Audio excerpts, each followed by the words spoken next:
When Catherine Reed raised her father's Colt 45 at the dusty stranger emerging from the Montana wilderness, she had no idea this moment would define not just her survival, but her destiny.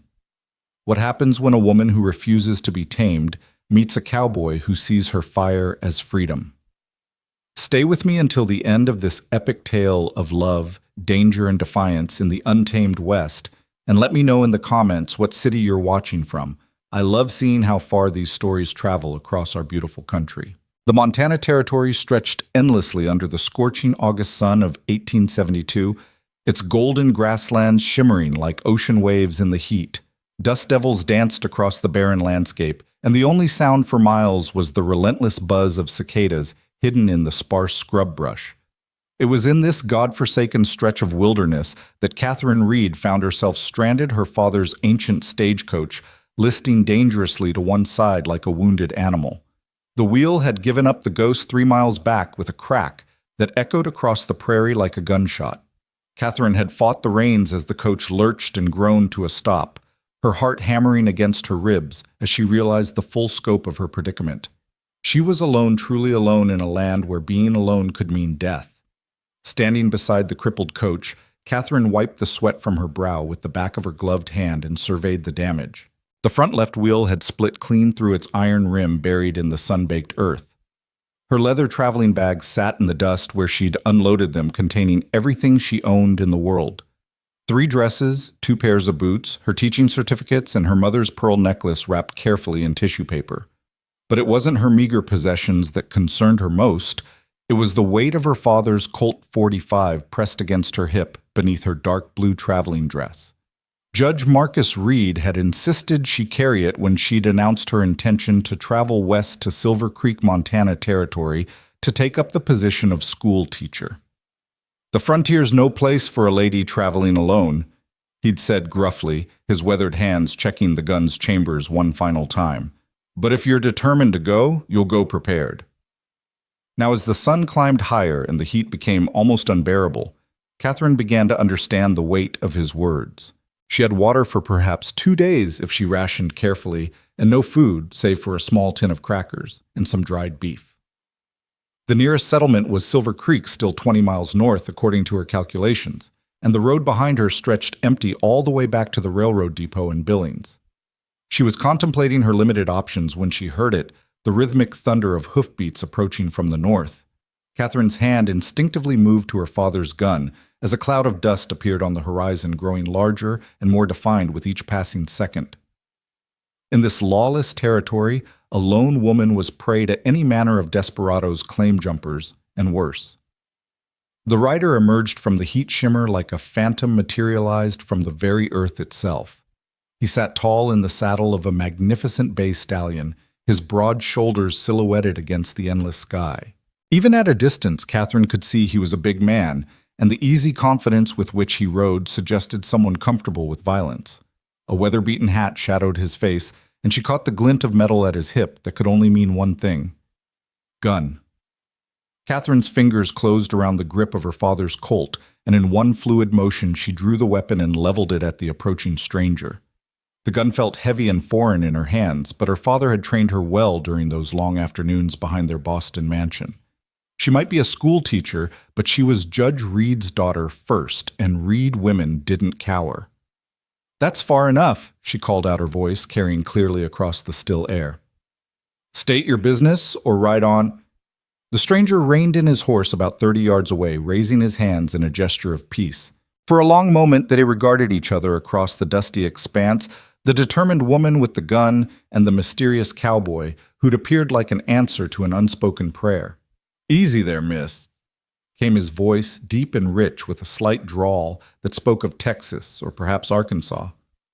"Didn't mean to startle you. Saw your coach from the ridge and thought you might need assistance." Even with his hands raised, Catherine didn't lower her weapon.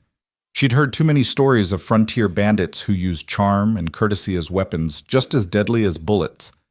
"I can manage my own affairs, thank you kindly. Now move along before I'm forced to demonstrate my father's instruction in marksmanship." The stranger let out a low chuckle that somehow managed to be both amused and respectful. "Your father taught you well, I can see that. Mind if I step down? My hands will stay where you can see them, and I'll keep my distance. Name's Jackson Blackwell, but most folks call me Jax. I run cattle about 10 miles north of here.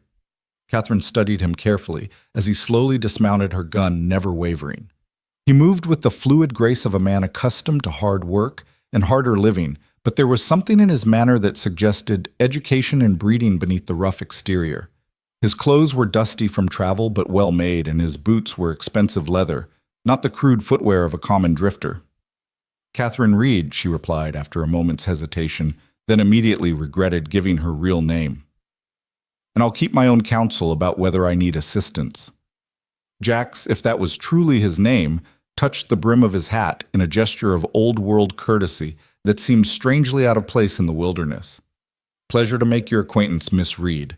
Though I have to say, any woman brave enough to draw down on a stranger in the middle of nowhere either has more courage than sense, or more sense than most folks give her credit for. I've been accused of both, Catherine replied dryly, though she found herself oddly charmed by his manner. What makes you think I need help from a complete stranger? Well, for starters, that wheel's not going to fix itself, Jax observed, nodding toward the damaged coach. And unless you're planning to walk to wherever you're heading, you're going to need either a new wheel or a different mode of transportation.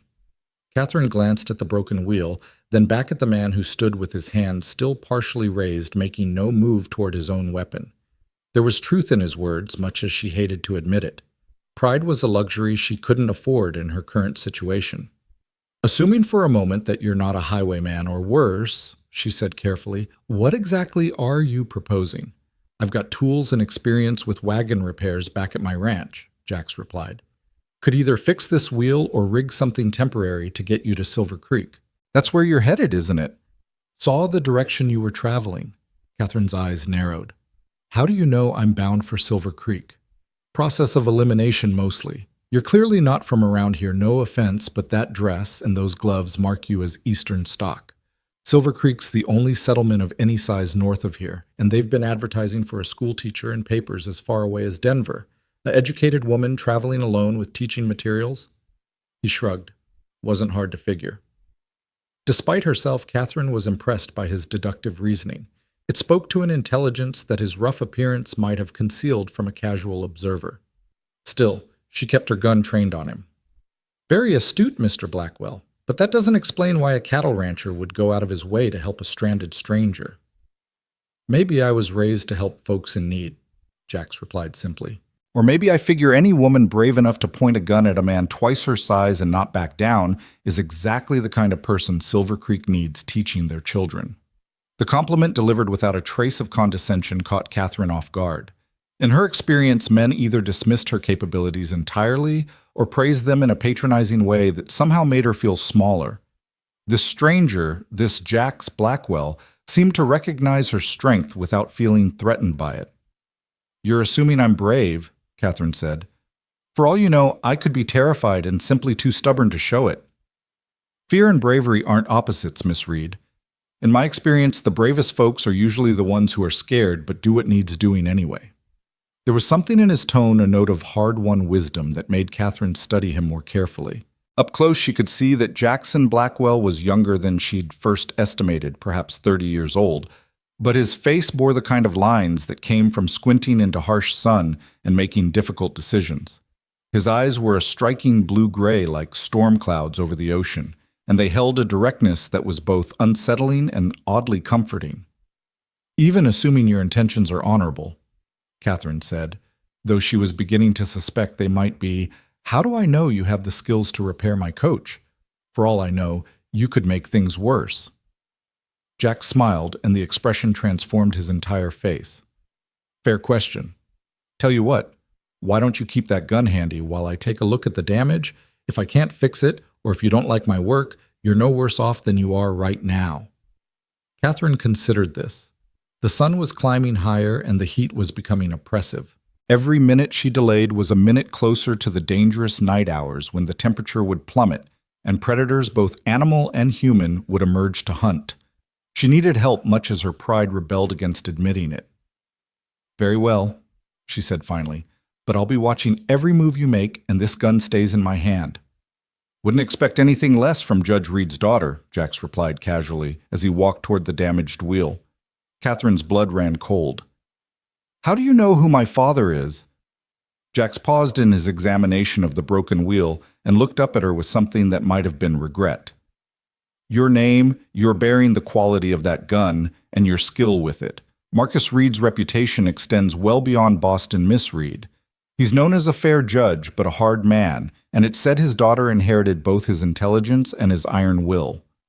That doesn't explain how a cattle rancher in Montana knows the details of my father's reputation. Catherine pressed her finger, tightening slightly on the trigger. I wasn't always a rancher. Jax admitted, his attention seemingly focused on the wheel, but his posture alert. Used to practice law myself back in Austin. Crossed paths with your father's legal work more than once. When I decided to try my hand at ranching, Montana seemed far enough away from courtrooms and legal briefs to suit me. The revelation added another layer to the mystery of Jackson Blackwell. A lawyer turned rancher was unusual enough, but one who'd given up what was presumably a successful practice to work cattle in the wilderness suggested a man running from something or toward something. What made you abandon the law? Catherine asked, her curiosity overriding her caution for a moment. Jax was quiet for so long that she thought he might not answer. When he finally spoke, his voice carried a weight that suggested old pain. Sometimes a man realizes that all the legal principles in the world can't protect the people who matter most. Sometimes the law fails, and a man has to decide whether to fail with it or find another way to live. There was a story there, Catherine realized, probably a tragic one. But before she could probe further, Jax straightened up from his examination of the wheel. Good news and bad news, he announced. The good news is this wheel can be fixed. The bad news is it's going to take time and proper tools, neither of which we have out here. Then what do you suggest? Catherine asked, though she suspected she already knew the answer. My ranch is about 3 hours' ride north of here. I can take you there, we can fix the wheel properly, and I can escort you to Silver Creek tomorrow morning. You'd be there in time for the school board meeting tomorrow evening. The proposal was logical, practical, and absolutely scandalous. An unmarried woman spending the night at a bachelor's ranch was the kind of thing that destroyed reputations and ended careers before they began. Catherine had worked too hard and sacrificed too much to risk everything on the word of a stranger, no matter how compelling he might seem. That's impossible, she said firmly. My reputation will be a lot less important than your life if you're stuck out here when the sun goes down, Jax interrupted gently. Miss Reed, I understand your concerns and I respect them, but this territory is home to wolves, cougars, and men who make both look tame by comparison. A woman alone out here at night. He shook his head grimly. Catherine knew he was right, but knowing it didn't make the choice any easier. Everything she'd worked for, everything she'd dreamed of, depended on arriving in Silver Creek with her reputation intact. The school board would never hire a teacher whose moral character was questionable, no matter how qualified she might be. There has to be another way, she said, though her voice lacked conviction. I wish there was, Jax replied sincerely. But I won't lie to you about the dangers, and I won't pretend there are choices when there aren't. However, I can give you my word as a gentleman that your virtue and reputation will be as safe at my ranch as they would be in your father's house.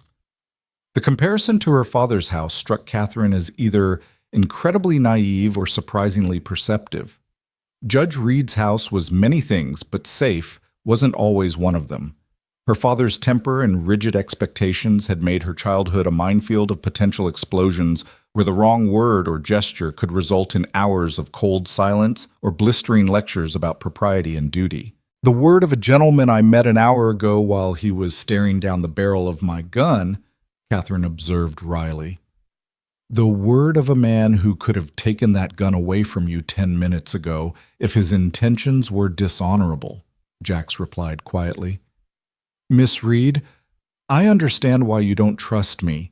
In your position, I wouldn't trust me either, but I'm offering you the only viable option you have, and I'm offering it with no conditions except that you accept my help in the spirit it's given. Catherine studied his face, searching for any sign of deception or hidden agenda. What she saw instead was a kind of weary honesty that spoke to battles fought and losses endured. This was a man who'd learned that words were cheap, but actions had weight. If I agree to this, she said slowly, I want your word that you'll respect the boundaries of proper behavior, and I keep my gun." "You have my word, and I wouldn't dream of asking you to give up your gun," Jax replied. "A woman should always be able to protect herself, especially in country like this." It was the right answer, delivered without hesitation or qualification. Catherine felt some of her tension ease, though she kept her weapon ready. "Very well, Mr. Blackwell, but I want to be very clear about something. I'm not like other women. I don't swoon at the first sign of danger. I don't need protecting from harsh realities, and I won't be grateful for help that comes with expectations attached." Jax's smile was slow and genuine, reaching all the way to his eyes. "Miss Reed, the fact that you're not like other women is exactly why I want to help you. Any woman who can draw down on a stranger and make him believe she'll pull the trigger is exactly the kind of person this territory needs." The words sent an unexpected warmth through Catherine's chest, though she tried to ignore it. Men had praised her before her intelligence, her education, her father's connections, but none had ever seemed to appreciate the very qualities that made other people uncomfortable. Her directness, her refusal to defer to masculine authority, her insistence on being treated as an equal rather than a delicate ornament. These were the traits that had driven away more than one potential suitor back in Boston. "You say that now," Catherine replied, holstering her gun but keeping her hand near it. "You might feel differently after you've spent more time in my company."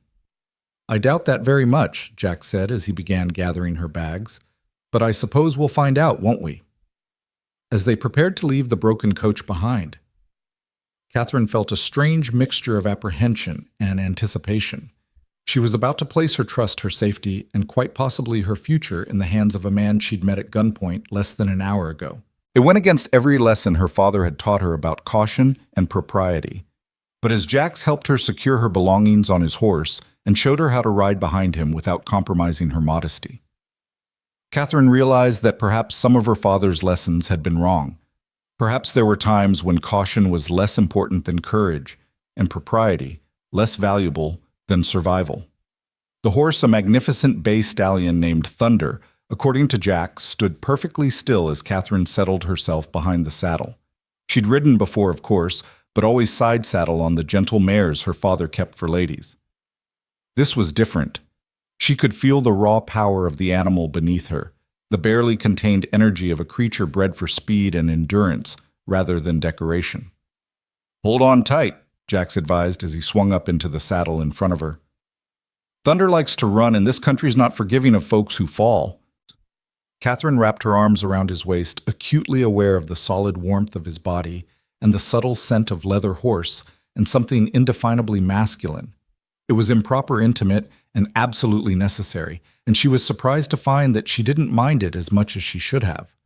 As they rode north across the endless grassland, Catherine found herself studying the man who'd become her unlikely rescuer. Up close, she could see details that distance had hidden: the calluses on his hands, that spoke of real work, the careful way he scanned the horizon for threats, the unconscious competence with which he handled both horse and rider. "Tell me about Silver Creek," she said, after they'd ridden in comfortable silence for perhaps an hour. "What should I expect?" "It's a good town," Jax replied, his voice carrying easily over the sound of hoofbeats. "Growing fast, which brings both opportunities and problems. The silver mine keeps folks employed, but it also attracts the kind of men who follow easy money. The law's decent. Sheriff Morrison's an honest man, if not always the bravest. And the folks who've been there a while are mostly solid citizens trying to build something lasting. And the children I'll be teaching, bright for the most part, eager to learn. They've been without a real teacher for almost a year since Mrs. Henderson passed, so they're a bit wild, but nothing a firm hand can't manage." Catherine smiled at that. "A firm hand is something I can provide. My father always said that discipline was the foundation of education." "Your father sounds like a man with strong opinions about most things," Jax observed diplomatically. "He is, Catherine corrected herself, unsure why she'd used the past tense. "He has very definite ideas about how the world should work and how people should behave within it. And do you share those ideas?" It was a simple question, but it struck at the heart of everything Catherine had been grappling with since deciding to leave Boston. Did she share her father's rigid views about propriety duty and the proper place of women in society? Or was she striking out for the frontier precisely because she wanted to escape those constraints? Some of them, she said finally. But I've come to believe that the world is more complicated than my father's philosophy allows for. Out here, survival matters more than propriety, and results matter more than method. That's a dangerous way of thinking, Jack said, and she could hear the smile in his voice. Folks might start expecting women to use their judgment instead of just following rules. Exactly, Catherine replied, surprising herself with her vehemence. I'm tired of being told what I can and can't do based on the accident of my gender, rather than the content of my character or the quality of my mind. Is that why you came west, to escape expectations? Catherine considered the question as they rode. The honest answer was more complicated than she'd admitted even to herself. Yes, she wanted to escape the suffocating expectations of Boston society, but she also wanted to prove something to herself, to her father, to all the men who'd dismissed her capabilities because she wore skirts instead of trousers. Partly, she admitted. But mostly, I came because I want to make a difference. Back east, I would have spent my life teaching the daughters of wealthy families to speak French and play piano. Here I can teach children who genuinely need education to build better lives. It feels more meaningful. And you're willing to risk everything for that meaning. What's the alternative? A safe, comfortable life where I never challenge myself or accomplish anything significant. That's not living. That's just existing. Jax was quiet for a long moment, and Catherine wondered if she'd revealed too much of herself to this virtual stranger. But when he spoke, his voice held a note of understanding that surprised her. I know something about giving up safety for meaning, he said. It's not an easy choice, but it's the only one that lets you sleep at night knowing you haven't wasted the gifts you were given. They rode in comfortable silence after that, the rhythm of the horse's gait and the vast openness of the landscape creating a sense of peace Catherine hadn't felt in months. The sun was beginning its descent toward the western horizon, painting the grassland in shades of gold and amber that took her breath away. It was as they crested a low ridge that Catherine saw Jackson Blackwell's ranch spread out in the valley below them, and her breath caught in her throat. This wasn't the rough, ramshackle operation she'd expected from a former lawyer-turned-cattleman. The main house was a substantial two-story structure built of local stone and timber, with a wraparound porch that spoke of comfort and permanence. Outbuildings dotted the property barns, corrals a bunkhouse for hired hands, all built with the same attention to quality and detail. It's beautiful, Catherine said softly, and meant it. It's home, Jax replied simply. Took me 3 years to build it right, but it was worth the effort. As they rode down into the valley, Catherine could see cattle scattered across the grassland, hundreds of them, sleek and well-fed. This was clearly a successful operation, which raised new questions about Jackson Blackwell. Men didn't build spreads like this without substantial capital, careful planning, and years of hard work. What had driven a successful lawyer to give all that up for this demanding but isolated life? The house was even more impressive up close. The stonework was professional quality, and the timber had been carefully selected and fitted. Wide windows caught the afternoon light, and flower boxes beneath them held hardy wildflowers that had somehow survived the brutal summer heat. It was the home of a man who planned to stay, who'd built not just for function, but for beauty. "Mr. Blackwell, 'twas," called a voice from the barn, and Catherine turned to see a grizzled man emerge wiping his hands on a rag. "Wasn't expecting you back till tomorrow." "Change of plans, Charlie," Jax replied as he helped Catherine down from the horse. "This is Miss Catherine Reed. She's bound for Silver Creek, but had some trouble with her coach. Miss Reed, this is Charlie Morse, my foreman, and the man who keeps this place running when I'm fool enough to think I know what I'm doing." Charlie touched his hat politely, but Catherine could see him taking in every detail of her appearance and drawing his own conclusions about what a lady from back east was doing at his boss's ranch. She met his gaze steadily, letting him see that she wasn't ashamed of her circumstances or intimidated by his scrutiny. "Pleasure, Miss Ott," Charlie said finally. "I'll see to Thunder and get your things." "Thank you," Catherine replied with genuine warmth. "I appreciate your kindness." As Charlie led the horse away, Jax gestured toward the house. "Come on up to the porch where it's cooler. Maria should have supper ready soon, and you can clean up if you'd like." Maria. My housekeeper, Charlie's wife. They've been with me since I started building this place." He paused, then added with a slight smile, "She's also the best cook in 3 counties, and probably the only woman who's not afraid to tell me when I'm being an idiot." The front door opened as they approached, and a small dark-haired woman emerged, wiping her hands on her apron. She looked to be in her 40s with kind eyes and the no-nonsense bearing of someone accustomed to managing both household and husband with equal efficiency. "Jax, you're early," she said, then stopped short when she saw Catherine. Her eyes took in the traveling dress, the dusty appearance and the wary posture of a woman in unfamiliar territory, and her expression immediately softened with maternal concern. "Maria, this is Miss Catherine Reed," Jack said. "She's the new school teacher for Silver Creek, but her coach broke down on the trail. I offered our hospitality for the night." Maria's face lit up with genuine pleasure. "The school teacher? Oh, this is wonderful. Please, please come in. You must be exhausted. Charlie told me someone was finally coming to teach the children, but we didn't know when to expect you." The warmth of the welcome caught Catherine off guard. She'd expected suspicion judgment, perhaps barely concealed disapproval of her unusual circumstances. Instead, she found herself being ushered into a home that radiated comfort and genuine hospitality. The interior of the house was as impressive as the exterior had promised. The main room featured a massive stone fireplace, comfortable furniture that looked well used but well maintained, and bookshelves that caught Catherine's immediate attention. The books weren't for show, they were clearly read and reread, covering everything from agricultural texts to classic literature to legal treatises that spoke to Jax's former profession. "You have an impressive library," Catherine observed, running her fingers along the spine of a well-worn copy of Shakespeare's complete works. "Books are one of the few things I brought from my old life," Jax replied. "Out here, they're sometimes the only thing standing between a man and complete barbarism." "I'll show you to the guest room," Maria interjected, shooting Jax a look that clearly said he should stop talking and let their guest get settled. "You can wash up and rest before supper. Jax, make yourself useful and help Charlie with Miss Reed's things." The guest room was on the second floor with windows that looked out over the valley and the distant mountains. It was clearly a woman's room, decorated with feminine touches that spoke of careful thought and planning. The bed was covered with a beautiful quilt, and fresh wildflowers sat in a vase on the dresser. "This is lovely," Catherine said sincerely. "But I have to ask, did you prepare this room specifically for female guests?" Maria's smile was knowing. Jax built this house with the hope that someday he'd have a family to fill it. This was meant to be a daughter's room, but since that daughter hasn't appeared yet, it serves nicely for guests.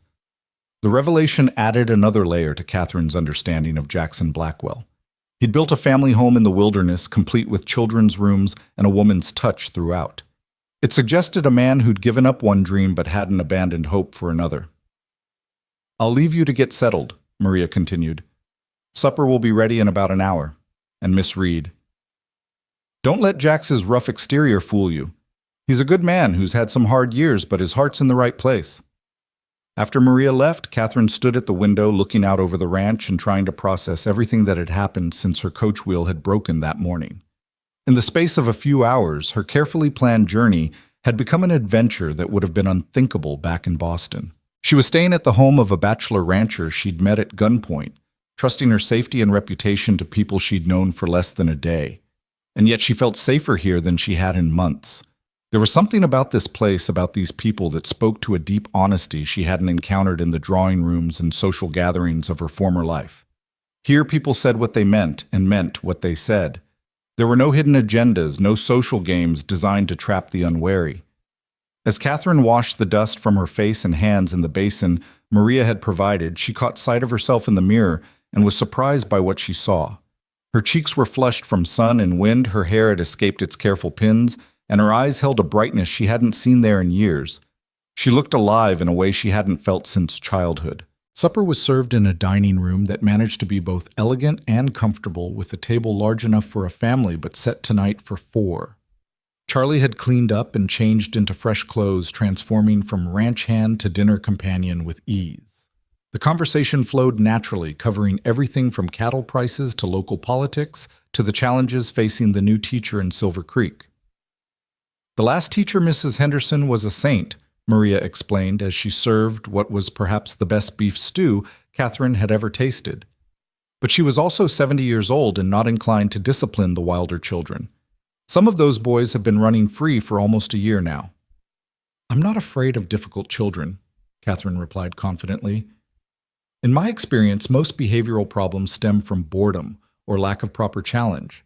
Children need to feel engaged and respected, not just managed." "That's a refreshing attitude," Jax observed. "Most folks around here believe in keeping children quiet and obedient, whether they're learning anything or not." "Quiet and obedient children often grow up to be adults who can't think for themselves," Catherine replied. "I'd rather have a classroom full of questions and energy than a room full of silent sheep." The conversation continued long after the meal was finished, covering topics that would have been considered scandalous in polite Boston society. Catherine found herself discussing politics, philosophy, and social issues with a freedom she'd never experienced. These people treated her as an intellectual equal, expecting her to have opinions and defend them with reason, rather than simply agreeing with whatever the men said. It was after Charlie and Maria had retired for the evening that Catherine found herself alone with Jax on the front porch, watching the stars emerge in the vast Montana sky. The air had cooled dramatically with the setting sun, and she was grateful for the shawl Maria had lent her. "I want to thank you," she said quietly, "not just for helping me today, but for treating me like a person rather than a problem to be solved." "What else would I treat you like?" Jax asked, genuinely puzzled.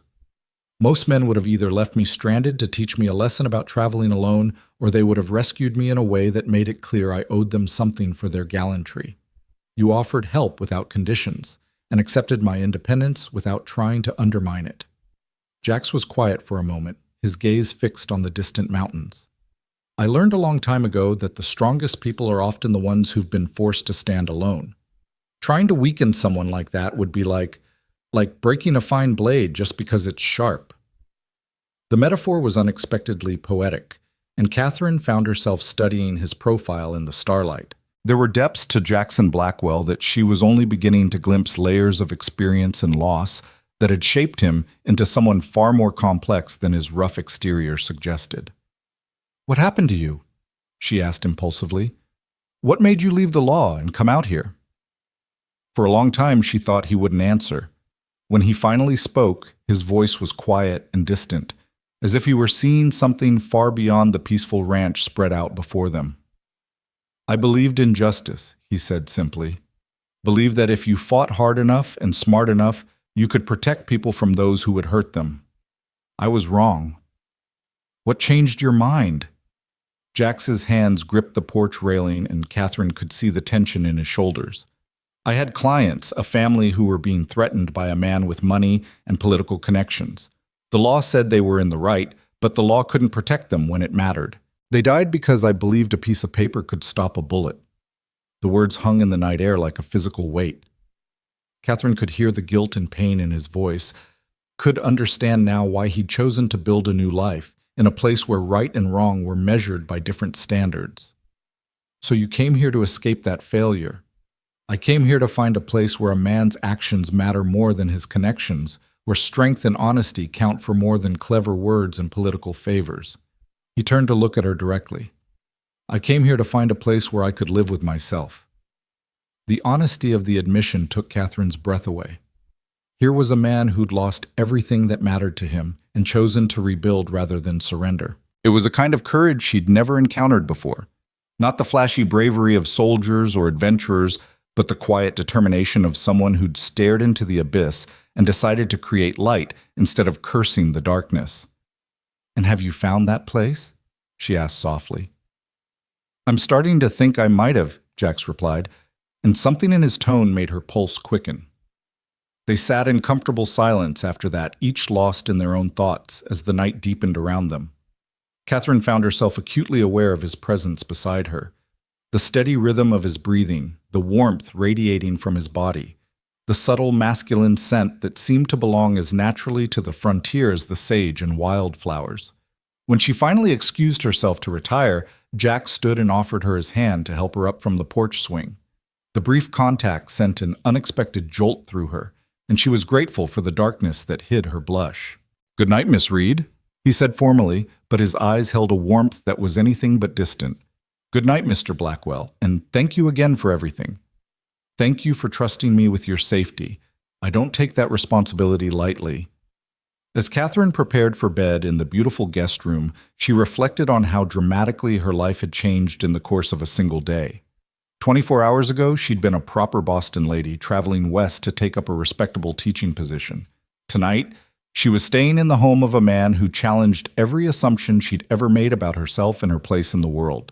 Tomorrow, she would continue on to Silver Creek and begin the life she'd planned. But tonight, for the first time in years, Catherine Reed felt truly alive.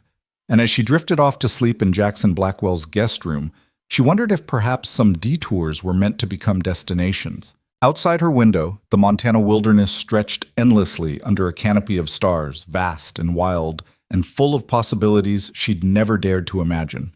And somewhere in the darkness, she could hear the distant call of wolves singing their ancient songs to the moon, free and fierce and untamed.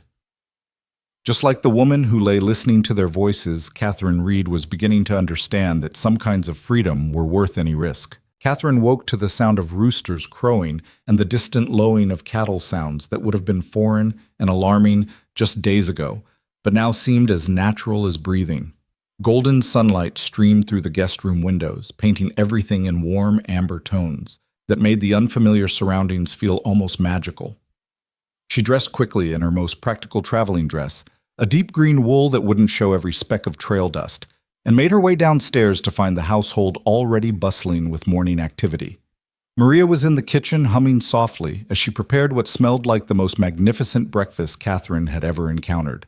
The aroma of fresh biscuits, bacon, and strong coffee filled the air, creating an atmosphere of warmth and welcome that was utterly different from the formal, silent breakfasts of her father's house. "Good morning, dear," Maria called cheerfully. "I hope you slept well. The mountain air takes some getting used to, but most folks find it helps them rest better than they have in years." "I slept wonderfully, thank you," Catherine replied, and was surprised to realize it was completely true. Despite being in a strange place under unusual circumstances, she'd slept more peacefully than she had since leaving Boston. "Is there anything I can do to help?" Maria's face lit up with pleasure. "Oh, you don't need to work, dear. You're our guest." "Please," Catherine insisted. "I'd feel much more comfortable if I could be useful. Back home, I often helped in the kitchen when our cook would allow it." "Well, if you insist," Maria said, clearly delighted by Catherine's attitude. "You can help me finish these biscuits. Jax and Charlie will be in from the morning chores soon, and they'll be hungry as bears."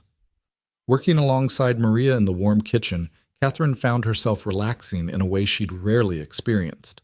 There was something deeply satisfying about the simple, purposeful work kneading dough, tending the stove, setting the table with care. It was honest labor that produced immediate, tangible results, so different from the ornamental accomplishments that had filled her days in Boston. "You have a real gift for this," Maria observed as Catherine expertly flipped bacon in the iron skillet. "Most ladies from back east wouldn't know one end of a spatula from the other." "My father's cook was very patient with a curious little girl," Catherine explained. "She taught me that knowing how to prepare food was a practical skill every woman should possess regardless of her station in life." A wise woman. Too many folks think they're above honest work, but there's dignity in feeding people well. The conversation was interrupted by the sound of boots on the porch, followed by male voices discussing the day's work. Catherine felt her pulse quicken at the sound of Jax's deep drawl, and she was annoyed with herself for the reaction. She was a sensible woman with important goals, not some romantic fool who lost her composure over a handsome face and kind treatment. "Morning, ladies," Jax said as he entered the kitchen, removing his hat and hanging it on a peg by the door. "Something smells incredible in here." He'd already been working for hours, Catherine realized, taking in his slightly dusty clothes and the satisfied tiredness in his eyes. While she'd been sleeping peacefully in his guest room, he'd been out tending his cattle and managing the 100 daily tasks that kept a ranch running. It was a sobering reminder that this wasn't a social visit. She was disrupting his routine and imposing on his generosity. "Miss Reed helped with breakfast," Maria announced proudly. "She's got real kitchen skills, this one." "I'm not surprised," Jax replied, his eyes meeting Catherine's with a warmth that made her stomach flutter unaccountably. A woman who can handle a gun and fix a wheel can probably manage most anything she sets her mind to. About that wheel, Catherine said, grateful for a practical topic to focus on.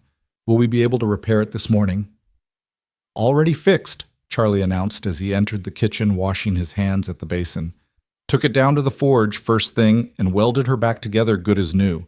Might even be stronger than it was originally. Catherine stared at him in amazement. You fixed it already, but it was completely split through. Charlie's the best blacksmith in 3 counties, Jax explained with obvious pride in his foreman. Used to shoe horses for the cavalry before he came west. There's not much he can't fix given proper tools and time. I don't know how to thank you, Catherine said, meaning every word. Both of you. You've saved my position, possibly my entire future. No thanks needed, Charlie said gruffly, but she could see he was pleased by her gratitude. Just glad we could help. As they gathered around the breakfast table, Catherine was struck by how natural this felt, sharing a meal with people who worked hard and treated each other with genuine respect and affection. There were no elaborate social rituals, no careful navigation of class distinctions or hidden agendas, just honest people breaking bread together and planning their day. So what's your plan for Silver Creek? Jax asked as he passed her the platter of biscuits. I mean, beyond just teaching the children. It was a question no one had ever asked her before. Everyone had simply assumed her goal was to teach until she found a suitable husband, then retired to domestic life. The idea that she might have larger ambitions had never occurred to her father or any of his associates. I want to build a real school, Catherine said, surprised by her own boldness. Not just a one-room building where children recite lessons by rote, but a place where they can learn to think critically, to question, to dream about possibilities beyond what their parents achieved. That's ambitious, Maria observed, and probably controversial. Not everyone believes in encouraging children to think beyond their station. Then not everyone understands what education is really for, Catherine replied firmly. Knowledge isn't just about memorizing facts. It's about developing the tools to solve problems, to adapt to change, to build something better than what came before. Jax leaned back in his chair, studying her with an expression she couldn't quite read. You know you're going to face resistance. There are folks in Silver Creek who believe education should prepare children for the lives they're expected to lead, not fill their heads with ideas above their station. Let them resist, Catherine said, her chin lifting defiantly. I didn't come all this way to perpetuate the same tired thinking that keeps people trapped in ignorance. If they wanted a teacher who would simply maintain the status quo, they should have hired someone else. And if they decide you're too radical for their taste, Charlie asked gently, what then? Catherine considered the question seriously. She'd been so focused on reaching Silver Creek and beginning her new life that she hadn't fully considered what would happen if her vision conflicted with the community's expectations. Then I suppose I'll have to prove that my methods work, she said, finally. Show them that children who are challenged and respected become more capable, not less controllable. That could take time, Jax pointed out. And in the meantime, you'll need allies, people who understand what you're trying to accomplish and are willing to support you when others complain. Are you offering to be one of those allies, Mr. Blackwell? Catherine asked, only half joking. I'm offering to help however I can, he replied seriously. This territory needs people with vision and courage. It needs people who aren't afraid to challenge the way things have always been done. The sincerity in his voice caught Catherine off guard. Here was a man who barely knew her offering support for goals that would likely be controversial and difficult to achieve. It was more encouragement than she'd received from her own father, who'd viewed her teaching plans as a temporary diversion before marriage and motherhood. Why? She asked softly. Why would you support a stranger's ambitions? Jax was quiet for a moment. His coffee cup cradled in his hands as he seemed to consider his answer carefully. Because I've seen what happens when good people stay silent and let fear make their decisions for them. Because I believe the future belongs to folks who are brave enough to fight for something better. There was pain behind those words. Catherine realized the same pain she'd heard in his voice the night before when he'd spoken about losing his clients. This was a man who'd learned hard lessons about the cost of inaction, who'd chosen to rebuild his life around different principles. Besides, Maria added with a knowing smile, Jax has always had a soft spot for people who aren't afraid to stand up for what's right. It's one of his better qualities. One of my more dangerous qualities, according to some folks, Jax replied wryly. Dangerous how? Catherine asked, intrigued. People who challenge the established order make certain folks nervous, Charlie explained. There's always someone who profits from keeping things the way they are, and they don't take kindly to change. Is that something I should be concerned about in Silver Creek? Most of the trouble comes from outside town, Jax said carefully. Drifters claim jumpers men who see opportunity in chaos. The local folks are generally decent, even if they don't always agree with each other. But there are exceptions, Catherine pressed, sensing there was more to the story. Jax and Charlie exchanged a look that spoke of shared knowledge and mutual concern. It was Maria who finally answered. There's a man named Reeves, she said reluctantly. Marcus Reeves. He runs with a gang of cutthroats and thieves, preys on travelers and isolated homesteads. He's been quiet lately, but that usually means he's planning something bigger. The law doesn't handle men like Reeves, Catherine asked. The law does what it can, Jax replied diplomatically. But this is a big territory with limited resources. Sometimes folks have to handle their own problems. The conversation had taken a sobering turn, reminding Catherine that the frontier's freedom came with very real dangers. She'd known intellectually that she was entering a world where violence was sometimes necessary for survival, but hearing it discussed so matter-of-factly brought the reality home in a way that was both frightening and oddly exhilarating. I'm not afraid, she said, and was surprised to realize it was true. I mean, I'm not naive about the dangers, but I'm not going to let fear keep me from living the life I want. Good, Jack said simply. Fear's a tool for survival, not a philosophy for living. After breakfast, they prepared for the journey to Silver Creek. Catherine's repaired coach looked almost new, the wheel Charlie had mended, showing no signs of the damage that had stranded her. Her belongings were loaded with care, and Maria pressed a basket of food into her hands, despite Catherine's protests. It's a long day's travel, Maria insisted, and you never know what you might encounter on the road. Thank you for everything, Catherine said, embracing the older woman warmly. Your kindness has meant more to me than you know. You're welcome here any time, dear, Maria replied. Don't let the isolation get to you. Come visit whenever you need reminding that you have friends in this territory. Charlie had hitched his own horse to Catherine's coach and would drive her to Silver Creek with Jax riding alongside as escort. It was more protection than strictly necessary for the relatively safe route, but Catherine found herself grateful for their caution. More than that, she was reluctant to say goodbye to the man who'd shown her such unexpected kindness. Ready, Miss Reed? Jax asked, swinging up into his saddle with easy grace. As ready as I'll ever be, Catherine replied, settling herself in the coach with her basket and her thoughts. The journey to Silver Creek took them through some of the most beautiful country Catherine had ever seen. Rolling hills covered in golden grass stretched toward distant mountains that rose like purple sentinels against the endless sky. Wildflowers dotted the landscape in brilliant splashes of color. Red Indian paintbrush, yellow sunflowers, delicate blue lupines that seemed to dance in the breeze. It's magnificent, Catherine called to Jax, who was riding close enough to the coach for easy conversation. Wait until you see it in spring, he replied. When the snow melts and everything turns green, it's like watching the world being born all over again. They stopped at midday to rest the horses and share Maria's excellent lunch beside a clear stream that bubbled down from the high country. Catherine found herself studying Jax as he tended to the animals, noting the easy competence with which he handled every task. Here was a man completely comfortable in his chosen world, adapted to its demands in a way that spoke of both natural ability and hard-won experience.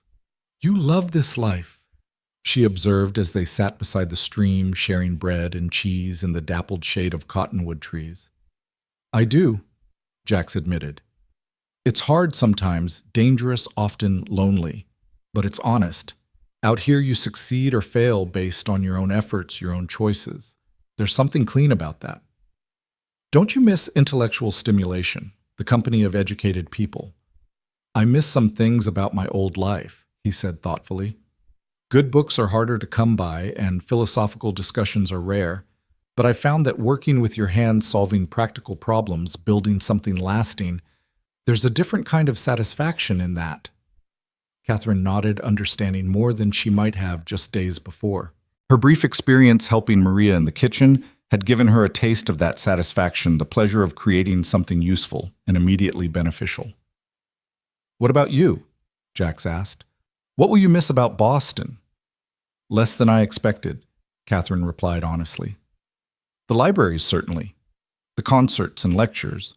But not the social expectations, the constant judgment, the feeling that every word and action was being evaluated for propriety rather than substance. You think Silver Creek will be different?" "I hope so. Frontier communities can't afford to waste talent based on arbitrary social rules. They need everyone to contribute according to their abilities." "That's true to a point," Jack said carefully. "But people bring their prejudices with them even to new places. Don't expect everything to be perfect just because you're west of the Mississippi." It was good advice, Catherine realized, and probably necessary. She'd been so focused on escaping the constraints of her old life that she might have romanticized the freedom of her new one. The frontier would have its own challenges, its own limitations. The key was finding ways to work within those constraints while slowly expanding the boundaries of what was possible. They reached Silver Creek in the late afternoon as the sun was casting long shadows across the dusty main street. Catherine's first impression was of a town in transition, part established community, part rough frontier settlement. Solid brick buildings stood next to ramshackle wooden structures, and the people on the street ranged from well-dressed merchants to rough-looking miners still covered in dust from their shift. The Silver Creek Hotel was a substantial two-story building that looked both respectable and welcoming. Catherine had reserved a room there by telegraph from Denver, and she was relieved to see that it appeared clean and well-maintained. Her reputation would depend partly on where she stayed and how she conducted herself in those first crucial days. "The hotel looks adequate," she observed as Charlie pulled the coach to a stop in front of the building. "Mrs. Patterson runs a clean establishment," Jax confirmed. "She's fair but strict about behavior, which should work in your favor." As they unloaded Catherine's belongings, a small crowd began to gather. Word of the new school teacher's arrival had clearly spread, and curious faces peered from doorways and windows. Catherine felt the weight of their scrutiny, but kept her posture straight and her expression pleasantly neutral. First impressions would matter enormously in a community this size. "Miss Reed." A distinguished-looking man in his 50s approached, removing his hat politely. "I'm Thomas Morrison, president of the school board. We've been eagerly awaiting your arrival." "Mr. Morrison," Catherine replied, extending her hand with just the right degree of formality. "I'm pleased to be here at last. I apologize for arriving later than expected. I encountered some difficulties on the road." "Nothing serious, I hope." Morrison's eyes flicked briefly to Jax, who was supervising the unloading of Catherine's trunk. "A broken wheel, nothing more. Mr. Blackwell and his people were kind enough to assist with repairs." "Ah, yes, Jax Blackwell. Good man, solid citizen." Morrison's tone suggested approval, but also a certain reserve, as if he wasn't entirely sure what to make of the rancher's involvement in the new teacher's arrival. "Miss Reed," Jack said, approaching with his hat in his hands. "I'll be heading back to the ranch now. Remember what I said about allies? Don't be afraid to call on friends when you need them." "Thank you, Mr. Blackwell, for everything." Catherine found herself reluctant to see him go, though she couldn't quite say why. "Please give my regards to Maria and Charlie." "I will. Good luck with the children." He touched his hat brim and swung back into his saddle, but his eyes lingered on her face for just a moment longer than propriety dictated. As Jax rode away, Catherine turned her attention to Mr. Morrison and the small group of townspeople who'd gathered to meet her. She could feel their curiosity, their hope, and perhaps a touch of skepticism. These people had been without a teacher for months. They wanted her to succeed, but they'd also learned not to expect too much. "Would you like to see the schoolhouse now, or would you prefer to settle in first?" Morrison asked. "I'd very much like to see the school," Catherine replied immediately. "I'm eager to understand what I'll be working with." The schoolhouse was a short walk from the hotel, and Catherine was pleasantly surprised by what she found. It was a simple but solid structure, larger than she'd expected, with good windows for natural light and a substantial blackboard across the front wall. The desks were worn but serviceable, and there was a small library corner with perhaps 30 books, not extensive but a start. "It's wonderful," Catherine said sincerely, running her hand over one of the desktops. How many students should I expect? 23 registered, Morrison replied. Ages 6 to 15. Some of the older boys work in the mine during busy periods, so attendance can be irregular. And what curriculum have you been following? Morrison looked slightly uncomfortable. Mrs. Henderson was traditional in her methods. Reading, writing, arithmetic, Bible verses. She believed in discipline and repetition. Catherine nodded diplomatically. She could already see the challenges she'd face students who'd been taught to memorize rather than think, parents who equated education with conformity, a community that might resist new methods simply because they were unfamiliar. I'd like to meet with parents before classes begin, she said. It's important that they understand my teaching philosophy and feel comfortable with my methods. That can be arranged, Morrison agreed. In fact, we've planned a welcome dinner tomorrow evening. Most of the families will be there along with other community leaders. Perfect, Catherine thought. An opportunity to make her case before opposition could organize. She'd need to be diplomatic, but clear about her intentions, firm, but not confrontational. I look forward to it, she said warmly. In the meantime, I'd like to spend some time here getting familiar with the space and planning my first lessons. After Morrison and the others left, Catherine found herself alone in the schoolhouse as evening shadows lengthened across the wooden floor. She stood at the front of the classroom, looking out at the empty desks and imagining them filled with eager young faces. This was what she'd come west for, the chance to make a real difference in young lives, to plant seeds of curiosity and critical thinking that might bloom for generations. The sound of footsteps on the front porch interrupted her reverie. Catherine turned toward the door, expecting to see Morrison returning with some forgotten instruction. Instead, a stranger stepped into the schoolhouse, a tall, lean man with cold eyes and a predatory smile that made her skin crawl. "So you're the new teacher," he said, his voice carrying a tone that was somehow both casual and threatening. "Marcus Reeves is the name. I like to make the acquaintance of all the pretty new arrivals in town." Catherine's hand moved instinctively toward where her father's gun rested beneath her skirt. Everything about this man screamed danger, from his worn gun belt to the calculating way his eyes assessed her, as if she were merchandise to be evaluated. "Mr. Reeves," she said coolly, keeping her voice steady, despite the fear that was building in her chest. "I'm afraid we haven't been properly introduced. Perhaps you should speak with Mr. Morrison if you have questions about the school." Reeves laughed, a harsh sound that held no humor. "Oh, I think you and I can get acquainted just fine without old Morrison's help. You see, Miss Reed, I make it my business to know everyone who might be influential in Silver Creek. Teachers, especially pretty young teachers, can have a lot of sway over folks' thinking." "I'm sure I don't know what you mean," Catherine replied, though she was beginning to understand exactly what kind of man she was dealing with. This was the predator Maria had warned her about, the threat that lurked on the edges of civilization. "What I mean," Reeves said, stepping closer, "is that smart women like you sometimes get ideas about changing things, stirring up trouble where none needs to exist. And that can be problematic for men like me who prefer the current arrangements." Catherine felt her temper flare despite her fear. "Mr. Reeves, I'm here to teach children, nothing more. If that threatens you, perhaps you should examine why education makes you so uncomfortable." The words were out before she could stop them, and she immediately regretted the confrontational tone. Reeves's expression darkened, and she saw his hand drift toward his gun. "Careful school, marm," he said softly. "Brave words can get a person in trouble out here, especially a person who doesn't have many friends to watch her back." "She has more friends than you might think, Reeves." The voice came from the doorway, and Catherine nearly sobbed with relief when she saw Jax step into the schoolhouse. He moved with deceptive casualness, but Catherine could see the tension in his shoulders, the careful positioning that put him between her and Reeves. "Blackwell?"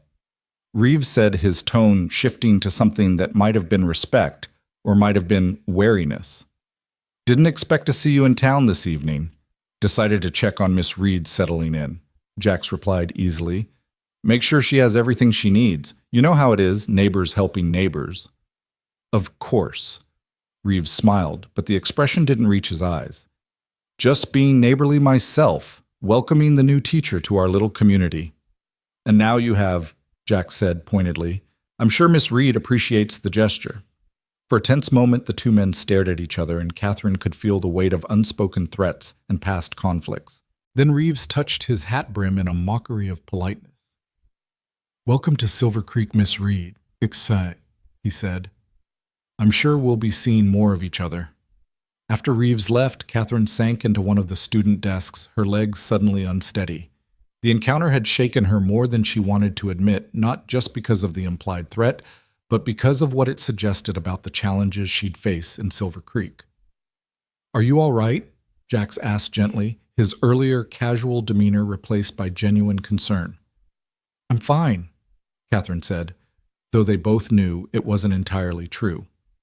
That was him, wasn't it? The man Maria warned me about.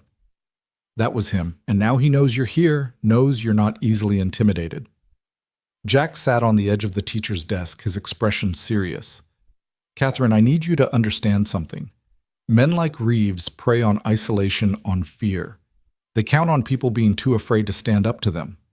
So what are you saying that I should leave? Find somewhere safer? I'm saying you need to be smart. Careful. Don't travel alone if you can help it, especially outside of town. And don't let pride keep you from asking for help when you need it. Catherine looked at him, really looked at him, and saw something in his eyes that hadn't been there before. A protectiveness that went beyond neighborly concern, an intensity that made her pulse quicken despite the fear still coursing through her system. Why do you care what happens to me? She asked softly. You barely know me. Jax was quiet for a long moment, his gaze moving from her face to the empty classroom and back again. When he spoke, his voice was rough with honesty. Because you're not like other women, Catherine. You're brave enough to stand up for what you believe in, strong enough to fight for something better. This territory needs people like you, hell. The world needs people like you. And I'll be damned if I let a piece of garbage like Reeves drive you away before you've had a chance to show what you can do. The words hit Catherine like a physical force carrying an intensity of feeling that took her breath away. No one had ever spoken about her with such conviction, such unwavering belief in her worth and potential. It was everything she'd dreamed of hearing and everything that terrified her about opening her heart to possibilities she'd never dared imagine. That's why I want you to succeed, Jax continued, stepping closer. That's why I want to help however I can. Because watching you walk away from this would be like watching the sun go out.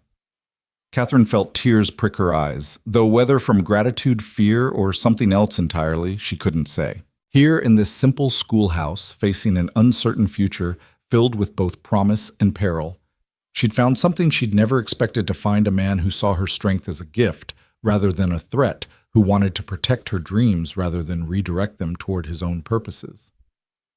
Jax? She whispered, but he stepped back before she could continue, his expression shifting back to something safer, more controlled. I should get you back to the hotel, he said. It's getting dark and you need your rest. Tomorrow's going to be a big day. As they walked back through the dusty streets of Silver Creek, Catherine found herself studying the town with new eyes. These would be her people now, her community to serve and protect. And somewhere in the shadows lurked men like Reeves' threats that would test her resolve and her courage in ways she'd never imagined. But walking beside Jax through the gathering dusk, feeling the strength of his presence and the warmth of his unexpected support, Catherine Reed felt ready for whatever challenges lay ahead. She'd come west to find herself to build something meaningful with her life. What she hadn't expected was to find someone who believed in her vision strongly enough to stand with her against whatever darkness might try to extinguish it. The future stretched ahead like the endless Montana sky, vast, uncertain, and filled with possibilities she was only beginning to glimpse. The hotel room was modest but clean, with a window that overlooked Silver Creek's main street and offered a view of the mountains beyond. Catherine sat on the narrow bed, still shaken from her encounter with Reeves, and tried to process everything that had happened since her arrival.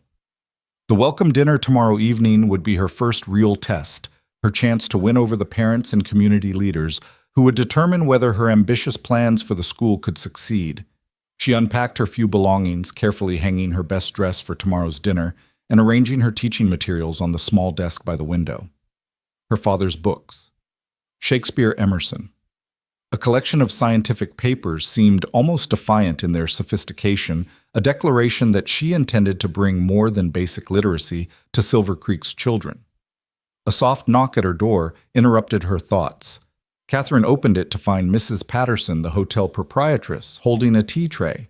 "Thought you might like something warm before bed," the older woman said kindly.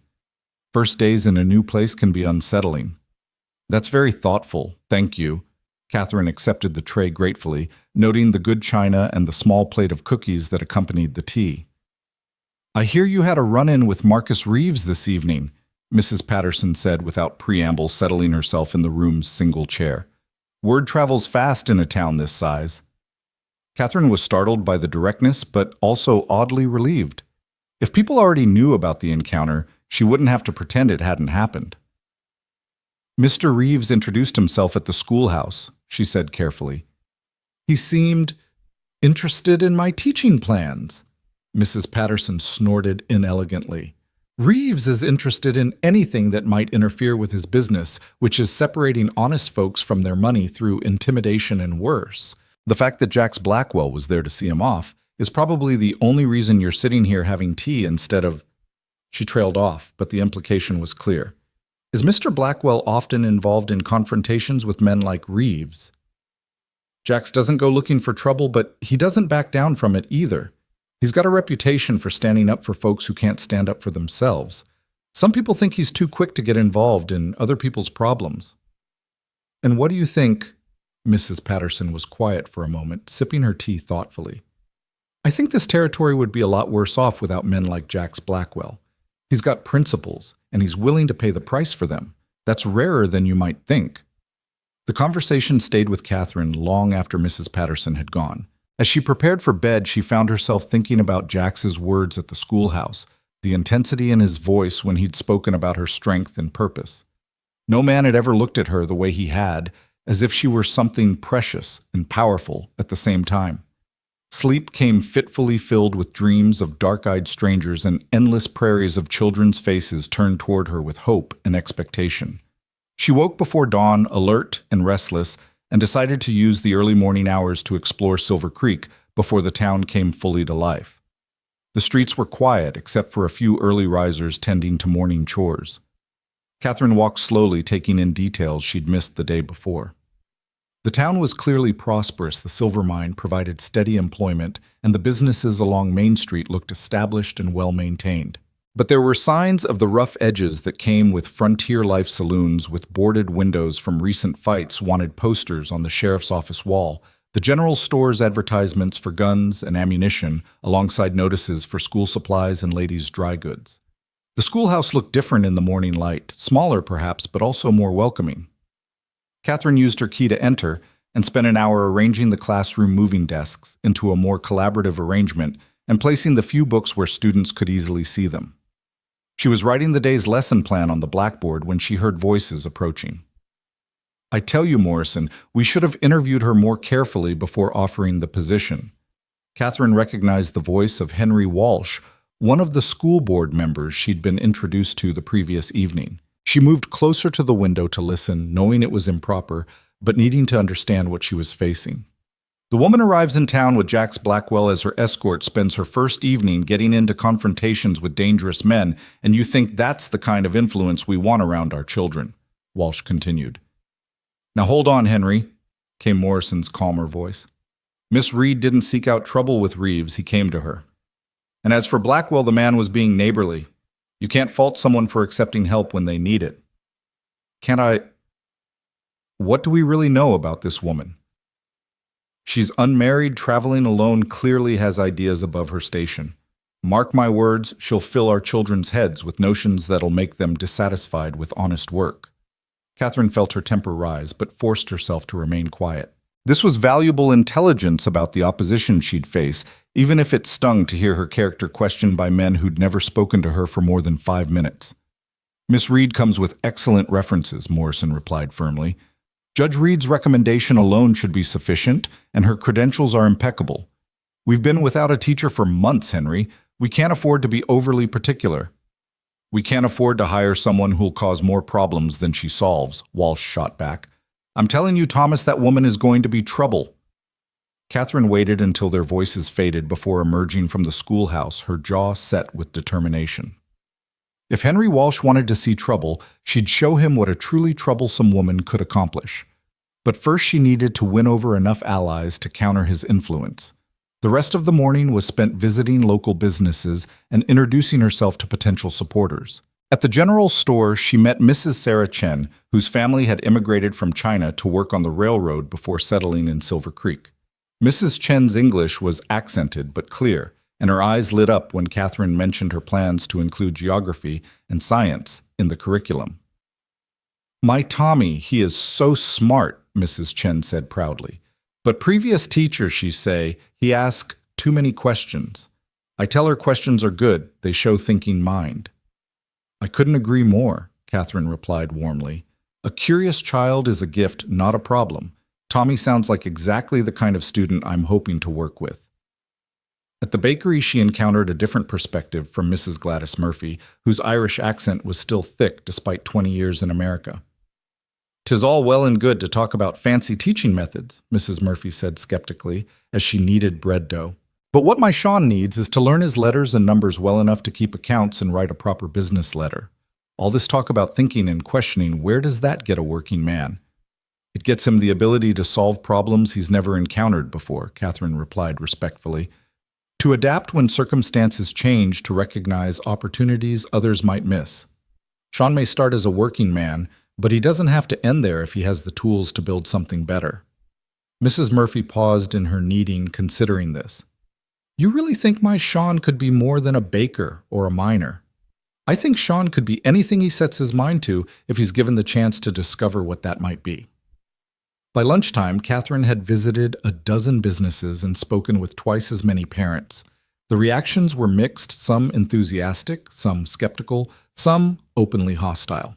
But she'd also begun to identify potential allies and understand the community's dynamics. The newer residents, particularly those from immigrant families, seemed more open to innovative teaching methods. The established families, especially those with mining or ranching interests, appeared more conservative and traditional in their educational expectations. She was walking back toward the hotel when she spotted Jax's horse tied outside the sheriff's office. Curious despite herself, Catherine lingered near the general store, pretending to examine the window display while keeping an eye on the building across the street. When Jax emerged, he was accompanied by a tall, spare man wearing a sheriff's badge. The two men stood talking in low voices for several minutes, their expressions serious. Catherine caught only fragments of their conversation, but what she heard made her blood run cold. 3 homesteads hit last month. Getting bold, won't be long before he tries something in town. They were talking about Reeves, Catherine realized. The outlaw was escalating his activities, and both Jax and the sheriff were clearly concerned about what that might mean for Silver Creek's safety. The sheriff noticed her watching and touched his hat politely. "Miss Reed, isn't it Bob Morrison, Town Sheriff? Welcome to Silver Creek." "Thank you, Sheriff Morrison. I hope I haven't interrupted anything important." "Just discussing some security concerns," Morrison replied diplomatically. "Nothing for you to worry about, but it's always wise to take reasonable precautions. I understand you'll be walking to and from the schoolhouse daily." "That's right." "Might be best to vary your route, avoid traveling alone after dark. Standard precautions for anyone in these parts." Catherine nodded, understanding the unspoken message. Reeves' interest in her had elevated her from ordinary citizen to potential target. The thought was sobering, but also strangely liberating.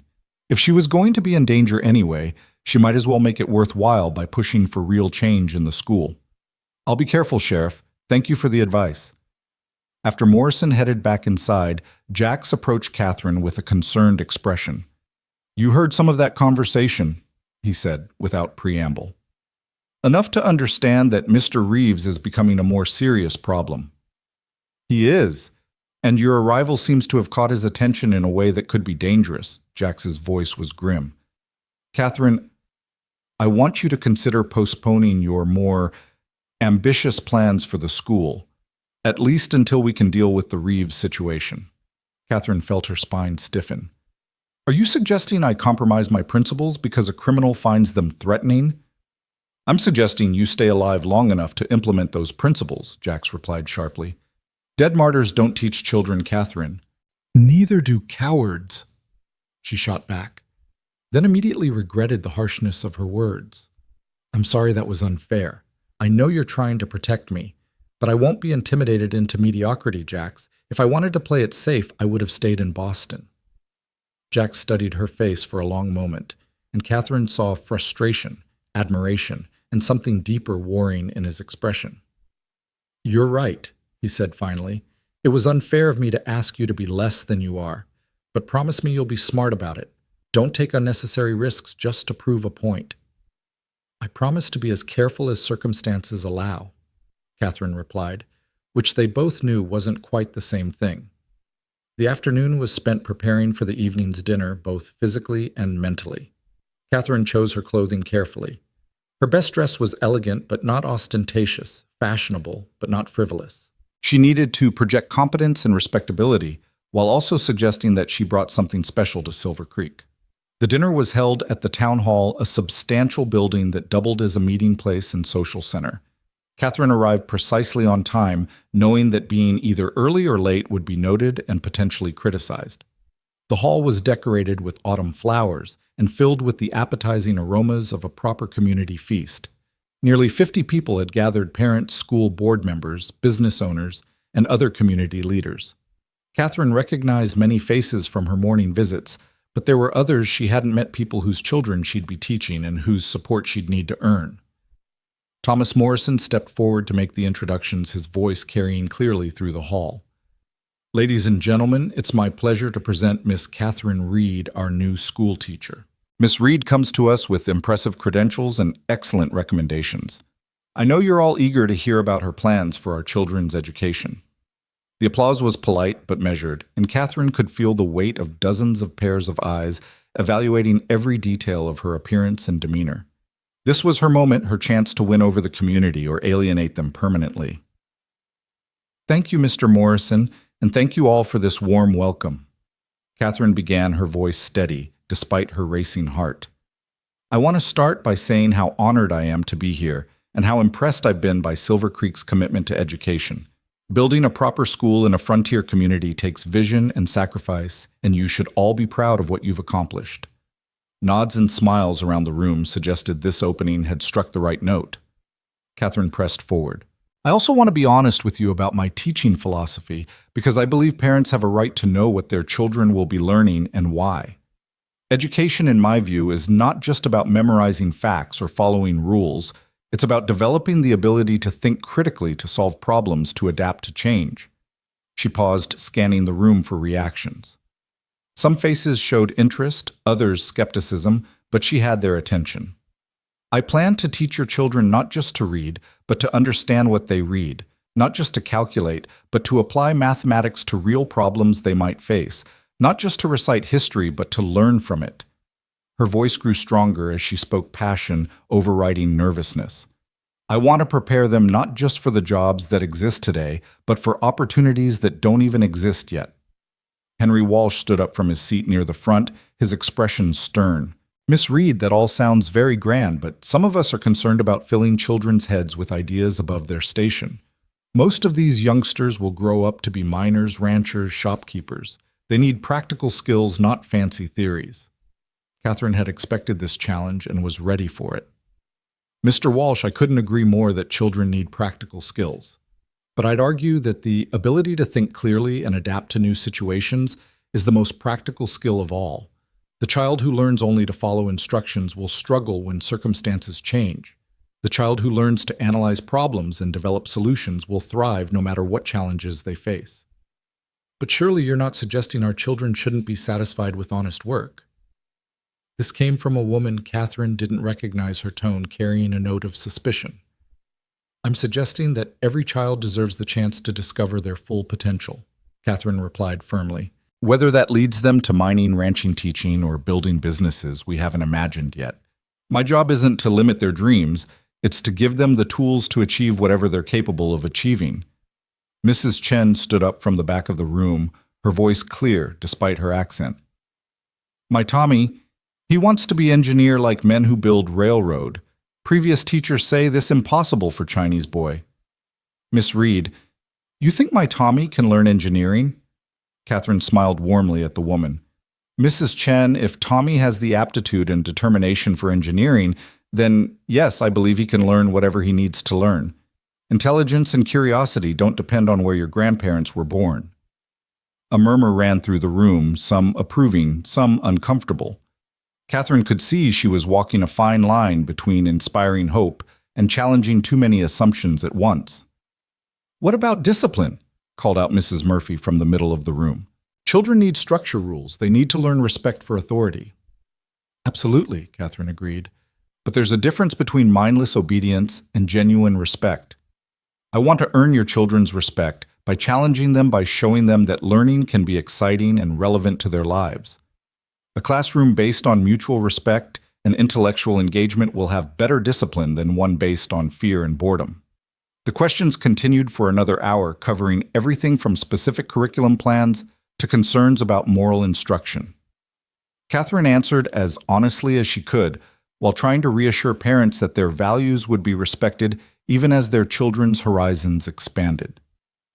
It was near the end of the evening when Marcus Reeves made his appearance. Catherine didn't see him enter. She was engaged in conversation with a group of mothers about reading materials, but she felt the subtle shift in the room's atmosphere. Conversations became more guarded, voices dropped, and several people moved almost unconsciously away from the entrance. "Well, well," came Reeves' voice from behind her, and Catherine turned to face him with what she hoped was calm composure. The famous schoolmarm holding court with the good citizens of Silver Creek. "Mr. Reeves," she replied evenly, "how nice of you to join us. Wouldn't miss it for the world. Always interesting to hear about new ideas coming to our little community." His smile was predatory, but his voice was pleasant enough that anyone not watching closely might miss the menace underneath. Thomas Morrison stepped forward, his expression diplomatically neutral. "Marcus, good to see you. Miss Reed was just explaining her teaching methods to some of the parents." "Oh, I'm sure she was," Reeves said, his eyes never leaving Catherine's face. "Tell me, Miss Reed, do your teaching methods include lessons about knowing one's place, about understanding when it's wise to avoid complications?" The threat was barely veiled, but delivered in such a casual tone that Catherine couldn't respond directly without seeming to overreact. She felt trapped between appearing weak or creating a scene that would damage her standing with the community. "I believe in teaching children to think for themselves and make informed decisions," she replied carefully, "whether that's about mathematics, literature, or any other subject." "Admirable," Reeves said, stepping closer. "Though sometimes thinking too much can lead to poor decisions. I'd hate to see someone as educated as yourself make choices that might have unintended consequences." The room had gone nearly silent, everyone aware that they were witnessing something significant, but not entirely sure what. Catherine felt the weight of dozens of eyes watching her reaction, knowing that how she handled this moment would define her relationship with the community going forward. Before she could respond, she heard the distinctive sound of spurs on wooden floors, and the crowd parted to admit Jax Blackwell. He moved with deliberate calm, but Catherine could see the tension in his shoulders and the careful way he positioned himself between her and Reeves. "Marcus," Jax said pleasantly, "surprised to see you at a school function. Don't recall you having any children in need of education." "Just taking an interest in community affairs," Reeves replied, his tone remaining light despite the obvious challenge. "Important to stay informed about new developments." "Indeed it is," Jax agreed. "Speaking of which, I heard the territorial marshal is taking a renewed interest in certain business activities in this area. Always good to stay informed about those kinds of developments, too." The exchange was subtle, but unmistakable. Reeves's jaw tightened almost imperceptibly, and Catherine realized she was witnessing a careful dance of threats and counter-threats played out in language civilized enough for public consumption, but deadly serious underneath. "Gentlemen," Thomas Morrison interrupted smoothly, "perhaps we could save the business discussions for another time. This is Miss Reed's welcome dinner after all."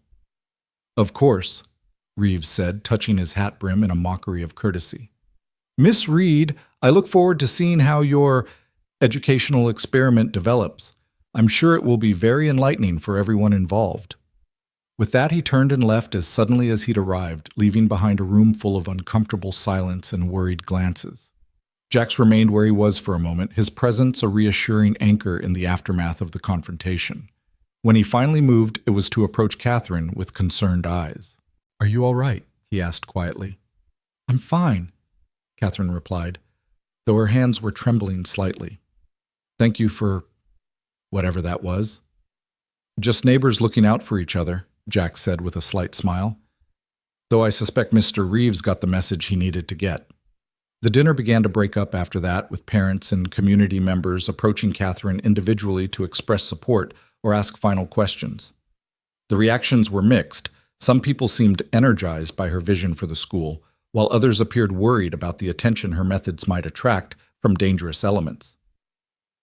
Mrs. Chen was among the last to leave, grasping Catherine's hands warmly. "You are a brave woman," she said simply. "My Tommy, he will learn much from you, not just book's courage, too." "Thank you, Mrs. Chen. That means more to me than you know." As the hall emptied, Catherine found herself alone with Jax, helping to clear the last of the dishes and blow out the candles. "How do you think it went?" she asked as they worked side by side in the comfortable quiet. "Better than it could have," Jax replied honestly. "You made some friends tonight, and you showed people that you won't be easily intimidated. That counts for a lot in a place like this. But I also painted a target on my back, didn't I? By standing up to Reeves in front of the whole community." Jax stopped what he was doing and turned to face her fully. "Catherine, you had a target on your back the moment you decided to come west and challenge the way things have always been done. Reeves isn't afraid of you because you're a woman traveling alone. He's afraid of you because you represent change, progress, the possibility that people might start expecting more from their lives. Is that supposed to be comforting? It's supposed to be honest. You can't fight for something better without making enemies of the people who profit from keeping things worse." Catherine nodded slowly, understanding the truth of his words, even if she didn't particularly like their implications. "Walk me back to the hotel," she asked as they finished cleaning up. "Of course." The night air was crisp and clear, with stars scattered across the sky like diamonds on black velvet. Their footsteps echoed softly on the wooden sidewalks as they made their way through the quiet streets of Silver Creek. "Jax," Catherine said as they reached the hotel steps. "Can I ask you something personal?" "I suppose that depends on how personal," he replied with a slight smile. "When you decided to leave the law and come west, was it worth it? Giving up everything familiar for the chance at something better?"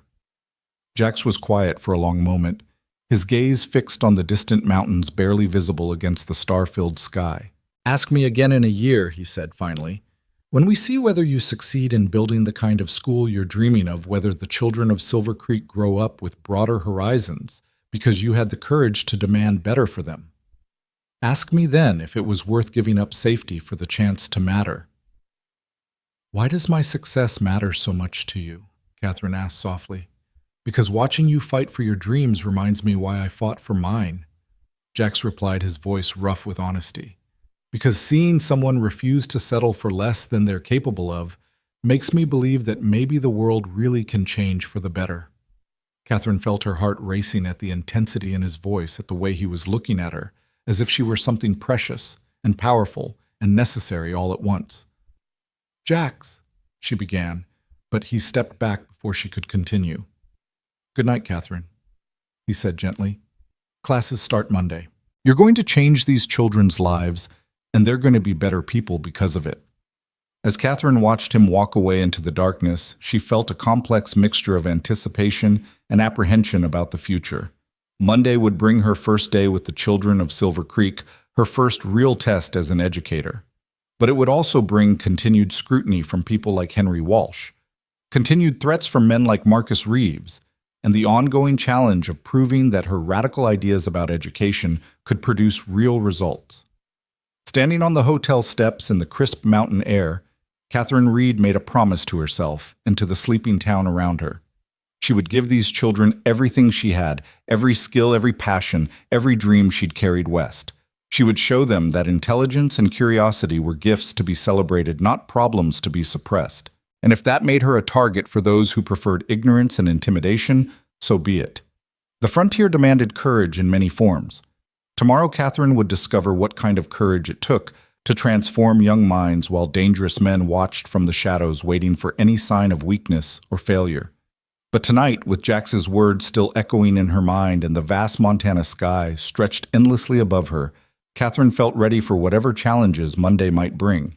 Monday morning arrived with the kind of crisp autumn air that made everything seem possible.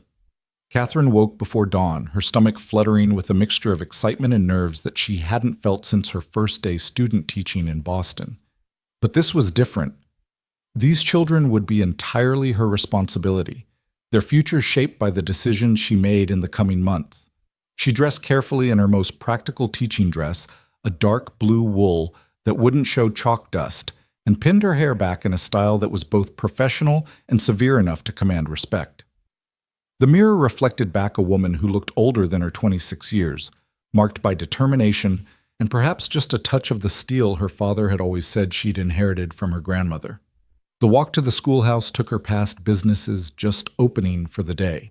Mrs. Patterson waved from the hotel doorway, and the blacksmith nodded respectfully as she passed his shop. But Catherine also noticed the way conversation stopped when she approached the curious glances that followed her progress down Main Street.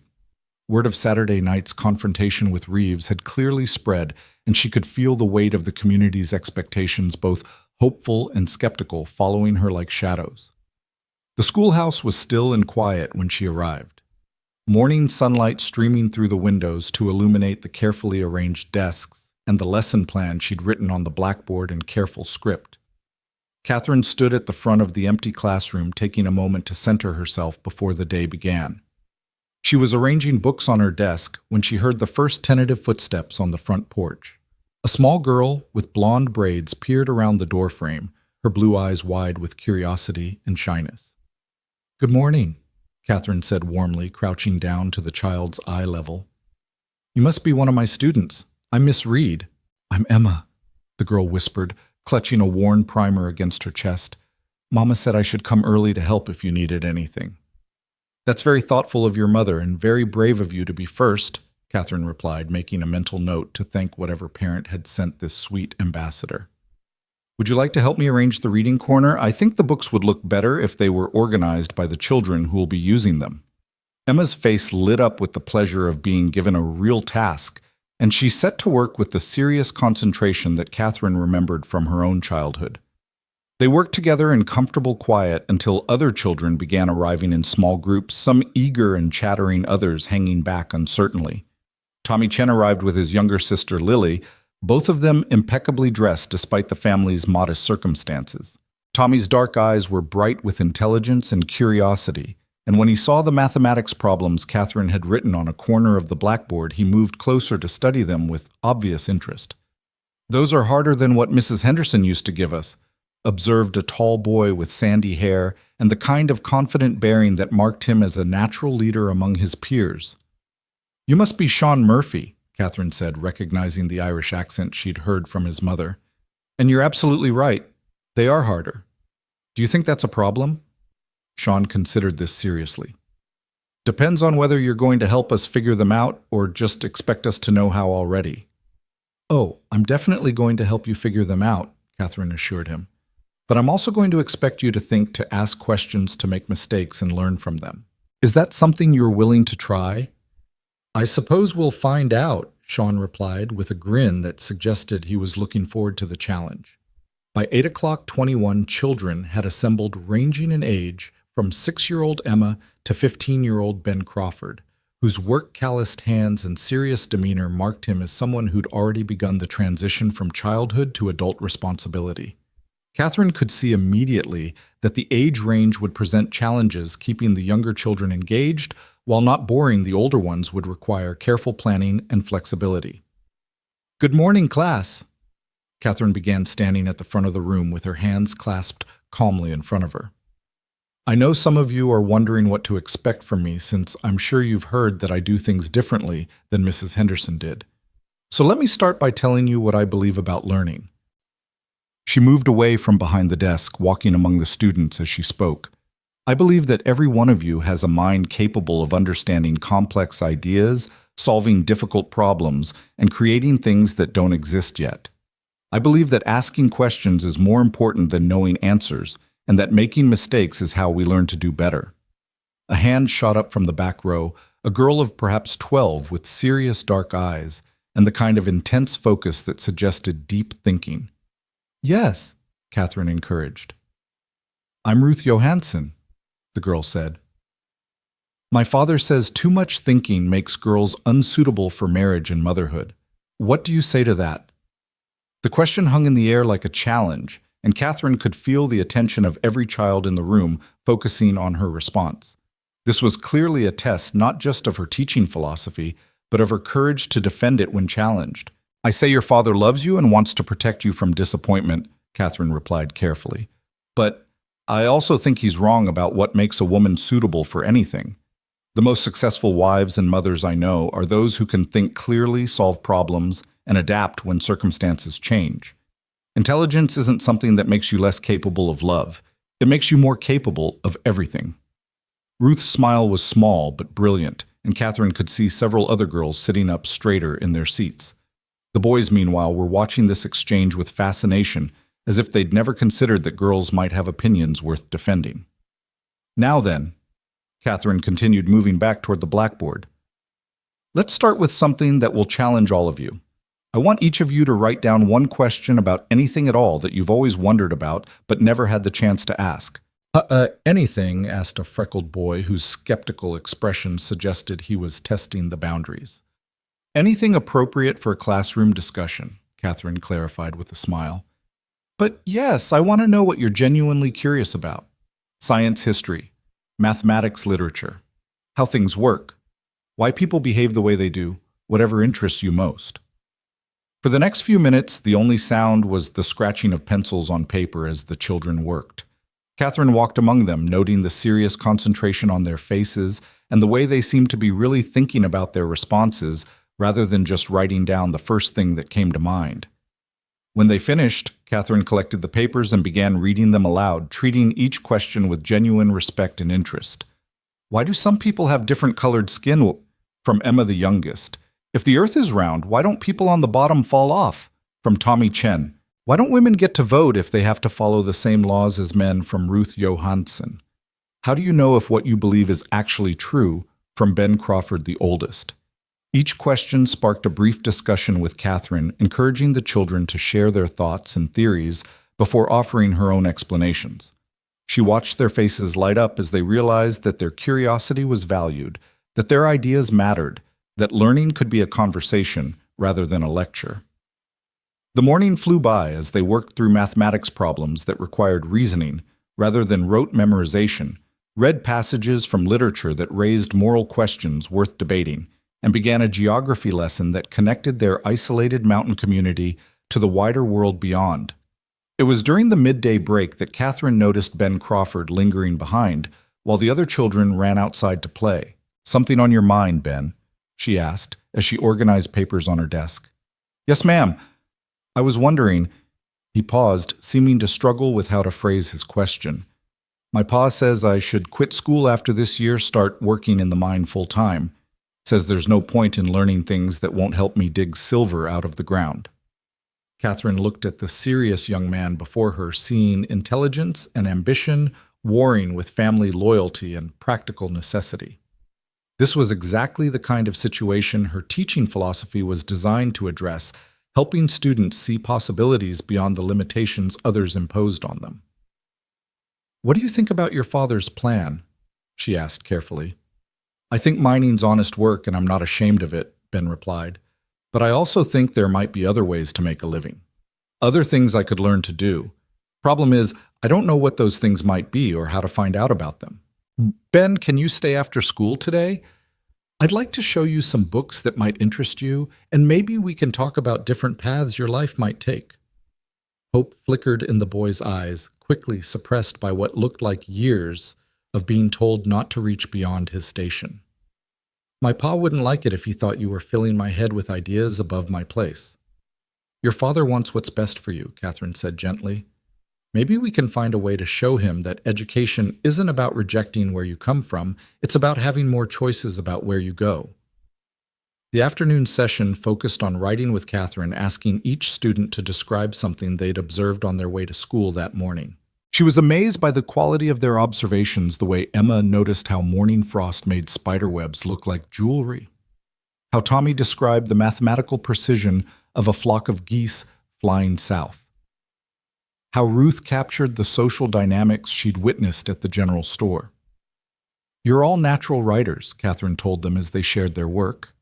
"You see details, you make connections, you understand that the world around you is full of stories worth telling. That's a gift, and it's one we're going to develop together."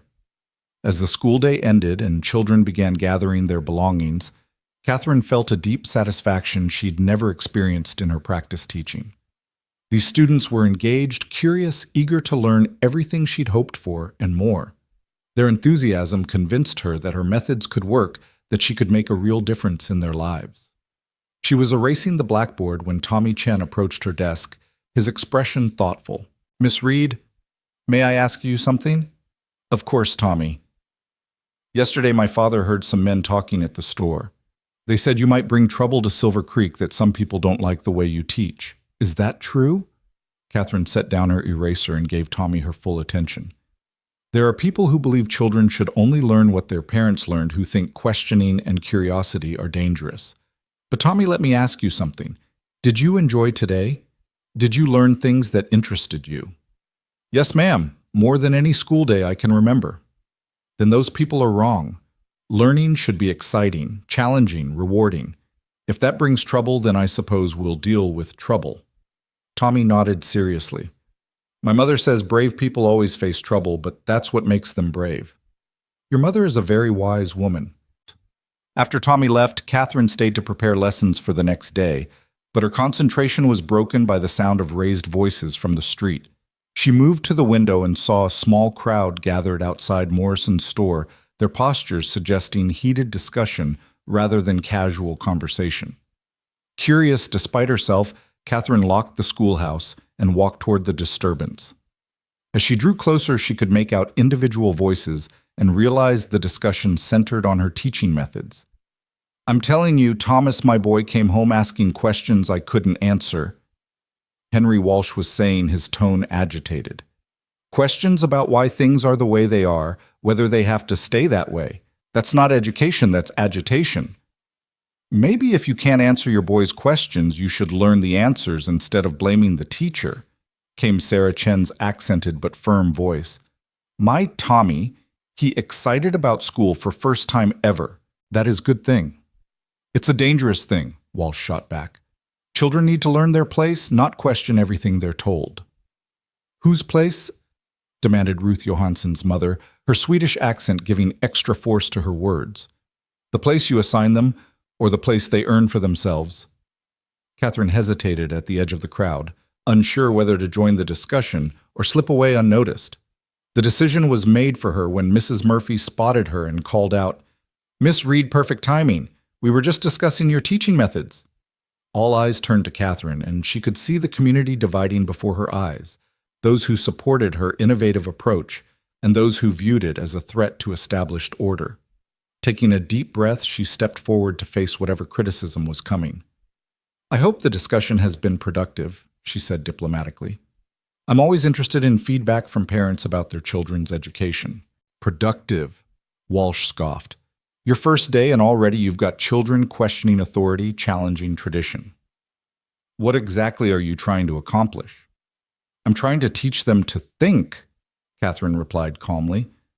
"To analyze problems, to seek evidence, to form their own reasoned opinions. Those seem like valuable skills for any young person." "And what happens when they start using those skills to question things they shouldn't question?" Walsh demanded. "When they decide their parents don't know what's best for them? Then perhaps we should make sure we're giving them good reasons to respect our guidance," Catherine suggested. "Respect based on wisdom and love, not just authority and tradition." The conversation continued for nearly an hour, with parents taking sides and voicing concerns that ranged from practical to philosophical. Catherine found herself defending not just her teaching methods, but her entire vision of what education could accomplish. Through it all, she was struck by how passionate these parents were about their children's futures, even when they disagreed about what those futures should look like. It was as the crowd began to disperse that Catherine noticed Marcus Reeves watching from across the street, his expression unreadable, but his attention focused intently on the debate. Their eyes met briefly, and he touched his hat brim in a gesture that might have been polite acknowledgement or subtle threat. "Don't let him rattle you," came a quiet voice beside her, and Catherine turned to find Jax approaching from the direction of the livery stable. "How long have you been watching?" she asked. "Long enough to see you hold your own against some pretty determined opposition. How was your first day with the children?" Catherine's face lit up with genuine enthusiasm. "Wonderful. Challenging, exhausting, but wonderful. They're so bright, Jax. So eager to learn when given the chance. I think we could really build something special here." "I can see it in your face," Jax said with a smile. "You look like someone who's found what she was meant to do." They walked together toward the hotel as evening shadows began to lengthen across the street. Catherine found herself telling Jax about the day's successes and challenges, the questions the children had asked, the potential she saw in each of them. "Ben Crawford wants to stay after school tomorrow to look at some advanced books," she said. "His father expects him to quit school and work in the mine, but Ben has real intellectual curiosity. I think with the right encouragement, he could pursue higher education, maybe even become an engineer or lawyer." "That's ambitious," Jax observed, "and potentially controversial. The Crawfords have been miners for 3 generations, which is exactly why Ben should have the chance to be something different if he chooses," Catherine replied firmly. "Breaking cycles of limitation, isn't that what America is supposed to be about?" Jack stopped walking and turned to face her, his expression serious. "Catherine, I admire what you're trying to do truly, but you need to understand the forces you're up against. It's not just about educational philosophy, it's about economic and social structures that depend on keeping people in their assigned roles." "You mean people like Reeves?" "Among others. Men like that profit from desperation, from communities where people feel trapped and hopeless.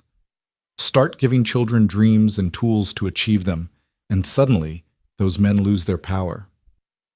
Catherine felt a chill that had nothing to do with the evening air. "Are you saying I should back down? Compromise my principles to avoid making enemies? I'm saying you should be aware of what you're risking for yourself and for the children you're trying to help. Change is good, Catherine, but it's also dangerous." They had reached the hotel steps, and Catherine paused with her hand on the railing. "Jax, can I ask you something? When you decided to stand up for what you believed in back in Texas, when you took on those powerful interests that eventually destroyed your law practice, do you regret it?" Jax was quiet for a long moment, his gaze fixed on some distant point beyond the mountains. "I regret that I failed to protect the people I cared about, but I don't regret trying." "Then you understand why I can't compromise now. These children deserve someone who will fight for their potential, not someone who plays it safe to avoid trouble." "I do understand," Jack said softly. "I just wish understanding made it less frightening to watch someone you—" He stopped himself, but the unfinished sentence hung in the air between them. Catherine felt her heart skip at the implication of his words, at the intensity in his voice when he spoke about her safety. "Someone you what?" she asked quietly. "Someone you admire taking risks you're not sure they can survive." Jax finished, but his eyes said something different, something that made Catherine's pulse quicken despite the serious nature of their conversation. "I'm tougher than I look," she said, trying to lighten the mood. "I know you are. That's what scares me." The next few weeks fell into a rhythm that felt both natural and revolutionary.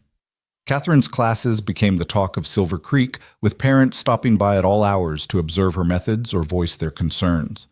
Some days brought support and encouragement, others brought challenges that tested her resolve and diplomatic skills. The children, however, thrived under her approach. Tommy Chen designed a simple irrigation system for his family's kitchen garden, applying principles of physics and engineering Catherine had introduced during a mathematics lesson. Emma composed a story about a brave princess who saved her kingdom through clever thinking rather than waiting for rescue. Sean Murphy organized his classmates to research and debate the territorial government's policies on land ownership, displaying a grasp of complex political concepts that amazed the adults who attended their presentation. But it was Ben Crawford's transformation that provided the most dramatic evidence of Catherine's impact. The serious, withdrawn boy who'd expected to spend his life underground discovered a passion for geology that went far beyond simple mining. Under Catherine's guidance, he began studying rock formations, mineral composition, and extraction techniques with the eye of a scientist rather than just a laborer. "Miss Reed, Ben said one afternoon as they worked together after regular classes. "I've been thinking about what you said about different kinds of mining. What if there were ways to extract minerals more efficiently with less danger to the workers?" "What do you mean?" Catherine asked, setting down the geology textbook she'd ordered from Denver. "Well, I've been watching my father and his crew, and I noticed they spend a lot of time dealing with water seepage and cave-ins. What if someone could design better support structures or drainage systems that worked more effectively?" Catherine felt a thrill of excitement as she recognized the birth of genuine scientific inquiry. "Ben, what you're describing is engineering, the application of scientific principles to solve practical problems. Could I learn to do that? Could someone like me actually become an engineer?" "Someone exactly like you," Catherine said firmly.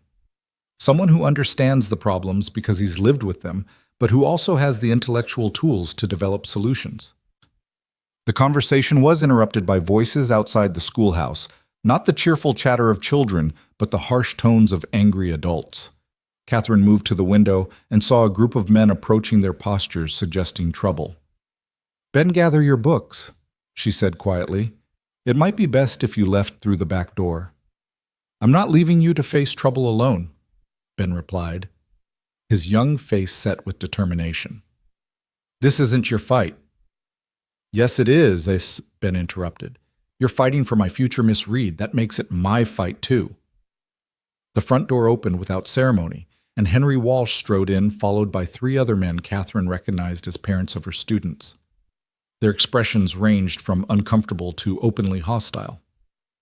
"Miss Reed, Walsh said without preamble. "We need to talk." "Of course, Mr. Walsh, though I should point out that this is still school hours and Ben is my student."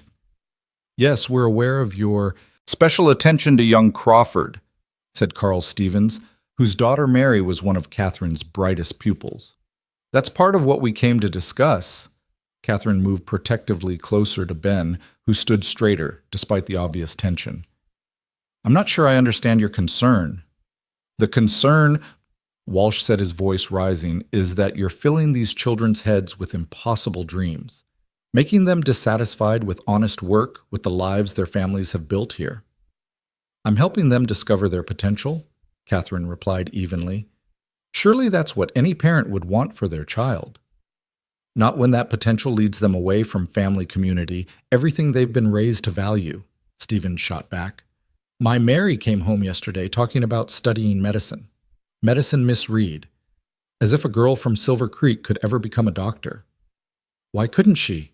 Catherine asked. "If Mary has the intelligence and determination, because it's not natural." Walsh exploded.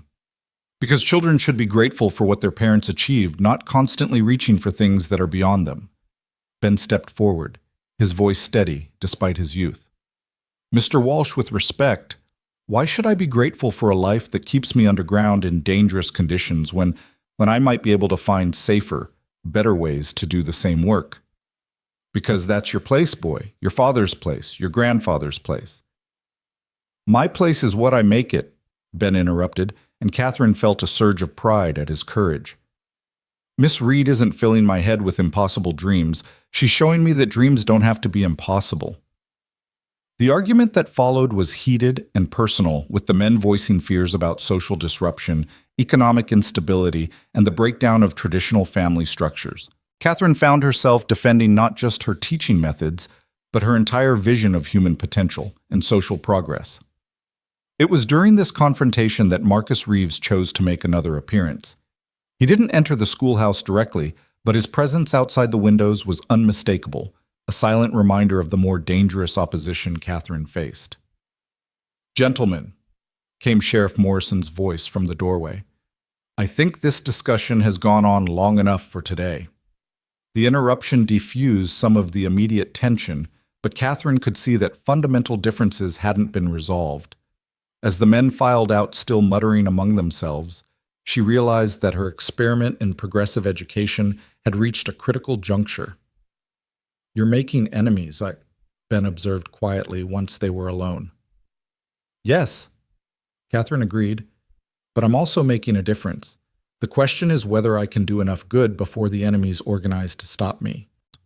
That evening, Catherine found herself walking restlessly through Silver Creek's quiet streets, thinking about the choices that lay ahead. She could modify her approach, focus on basic skills and conventional curriculum, avoid the conversations that were beginning to divide the community.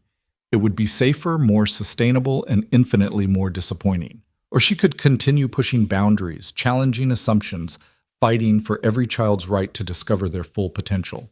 It would be dangerous, potentially futile, and exactly what she'd come west to accomplish. She was so lost in thought that she didn't notice the figure following her until she reached the edge of town, where the last buildings gave way to open prairie. Only then did she hear the footsteps behind her and turn to find Marcus Reeves emerging from the shadows. "Out for an evening stroll, Miss Reed?" he asked pleasantly, but his positioning blocked her direct route back to town. "The evening air helps me think," Catherine replied, her hand moving automatically toward her hidden gun. "Though I seem to have walked farther than intended." "Easy to do when you're wrestling with difficult decisions," Reeves observed, "and I imagine you have some very difficult decisions to make soon." "I'm not sure what you mean." "Oh, I think you do. You see, Miss Reed, your little educational experiment is causing complications. People are starting to ask uncomfortable questions, challenge established arrangements. That kind of thing can be very disruptive to business." Catherine felt fear and anger warring in her chest. Children learning to think critically is only disruptive to businesses that depend on ignorance and desperation. "Careful, schoolmarm," Reeves said, his pleasant tone taking on a harder edge. "You're walking a dangerous line, pushing for changes that certain people won't tolerate." "Are you threatening me, Mr. Reeves?" "I'm warning you. There's a difference, though. I admit it can be hard to tell sometimes." He stepped closer, and Catherine could smell whiskey on his breath, see the cold calculation in his eyes. Smart women know when to pull back, when to find safer ways to make their mark on the world. "And what if I'm not feeling particularly smart tonight?" Catherine asked, surprised by her own boldness. Reeves smiled, and it was the most frightening expression she'd ever seen. "Then I suppose we'll find out just how dangerous stupidity can be in a place like this." The sound of hoofbeats approaching fast made both of them turn toward town. In the gathering darkness, Catherine could make out a lone rider pushing his horse hard across the prairie. As the figure drew closer, she recognized Jax's silhouette and felt a rush of relief so intense it nearly buckled her knees. "Problem here?" Jax asked as he reined in his horse, his hand resting casually on his gun butt. "No problem at all," Reeves replied smoothly. "Just having a friendly conversation with our school teacher about the realities of frontier life." "Conversation's over," Jax said flatly. "Miss Reed, I'll escort you back to town." For a moment, Catherine thought Reeves might push the confrontation further, but after a tense pause, he touched his hat brim in another of his mocking salutes. "Until next time, Miss Reed, I do hope you'll give serious thought to our discussion." As Reeves melted back into the darkness, Jax dismounted and offered Catherine his arm. She was grateful for the support as her legs were shaking more than she cared to admit. "Thank you," she said quietly as they walked back toward the lights of Silver Creek. "What were you thinking walking out here alone after dark?" Jax asked, his voice rough with concern and anger. "I needed to think to clear my head. I didn't realize how far I'd walked." "Catherine, you can't take risks like that. Not with Reeves watching your every move, looking for opportunities to—" He stopped himself, but she could hear the fear in his voice. "To what? What exactly is he capable of?" Jax was quiet for a long moment. "More than you want to know, and now he's made it clear that your teaching methods are threatening his interests. That makes you a target." They walked in silence for several minutes, the weight of the day's events settling over Catherine like a heavy blanket. She was beginning to understand that her vision of progressive education couldn't exist in isolation from the larger political and economic forces that shaped frontier life. "Jax," she said as they reached the hotel steps, "if I continue down this path, if I keep pushing for the kind of changes these children deserve, what do you think will happen? Honestly, I think you'll make some remarkable differences in individual lives, and you'll make some very dangerous enemies who won't hesitate to use violence to protect their interests. And if I back down, if I compromise, teach a more conventional curriculum, you'll be safer. You'll probably keep your job, and you'll spend the rest of your life wondering what might have been if you'd had the courage to follow through on your convictions. Catherine looked up at the stars scattered across the vast Montana sky, thinking about Ben Crawford's dreams of engineering Tommy Chen's scientific curiosity, Ruth Johansson's questions about women's rights, and all the other sparks of potential she'd glimpsed in her brief time as their teacher. "Then I suppose I know what I have to do," she said quietly. "I was afraid you'd say that," Jax replied, but his voice carried pride as well as worry. "Will you stand with me?" Catherine asked, meeting his eyes directly. "When the real confrontation comes and we both know it's coming, will you be there?" Jax reached out to touch her face gently, his calloused fingers tracing the line of her cheek. "Catherine Reed, I'd follow you into hell itself if that's where your principles led you, but I'll also do everything in my power to make sure it doesn't come to that." The promise in his voice, the intensity in his eyes, the tender way he spoke her name, all of it combined to create a moment of connection so powerful that Catherine felt as if the very foundations of her world were shifting.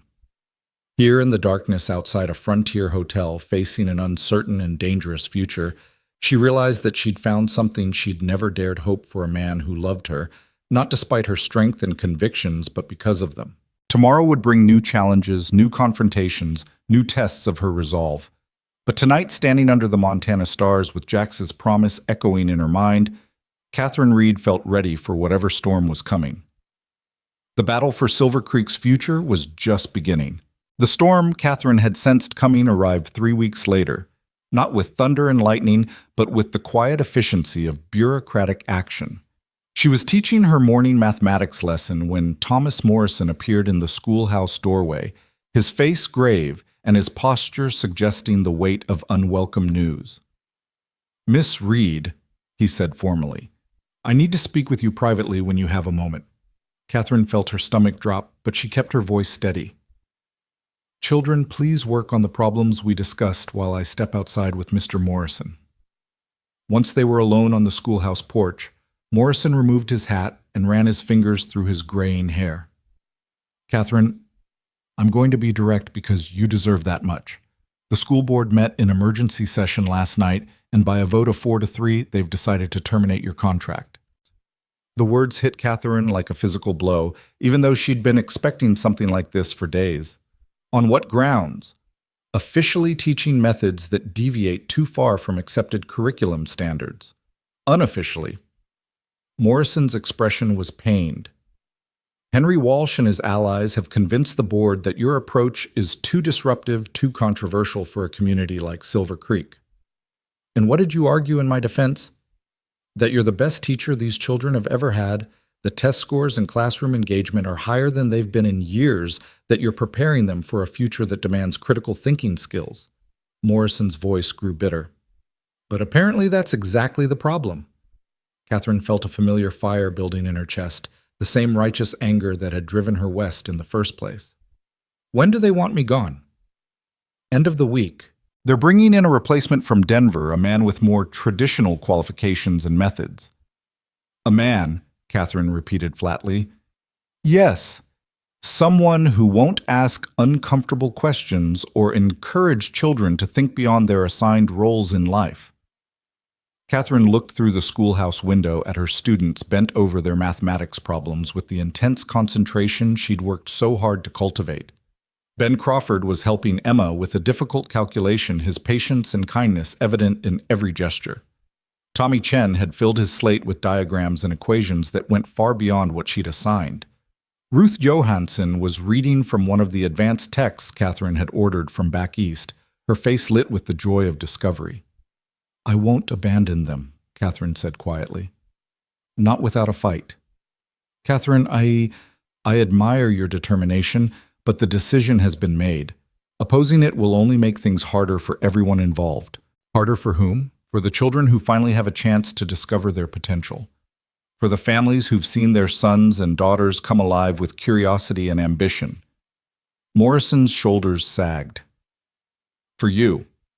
Walsh has made it clear that if you resist this decision, he'll make sure no other school district in the territory will hire you. You'll be blacklisted, unable to teach anywhere.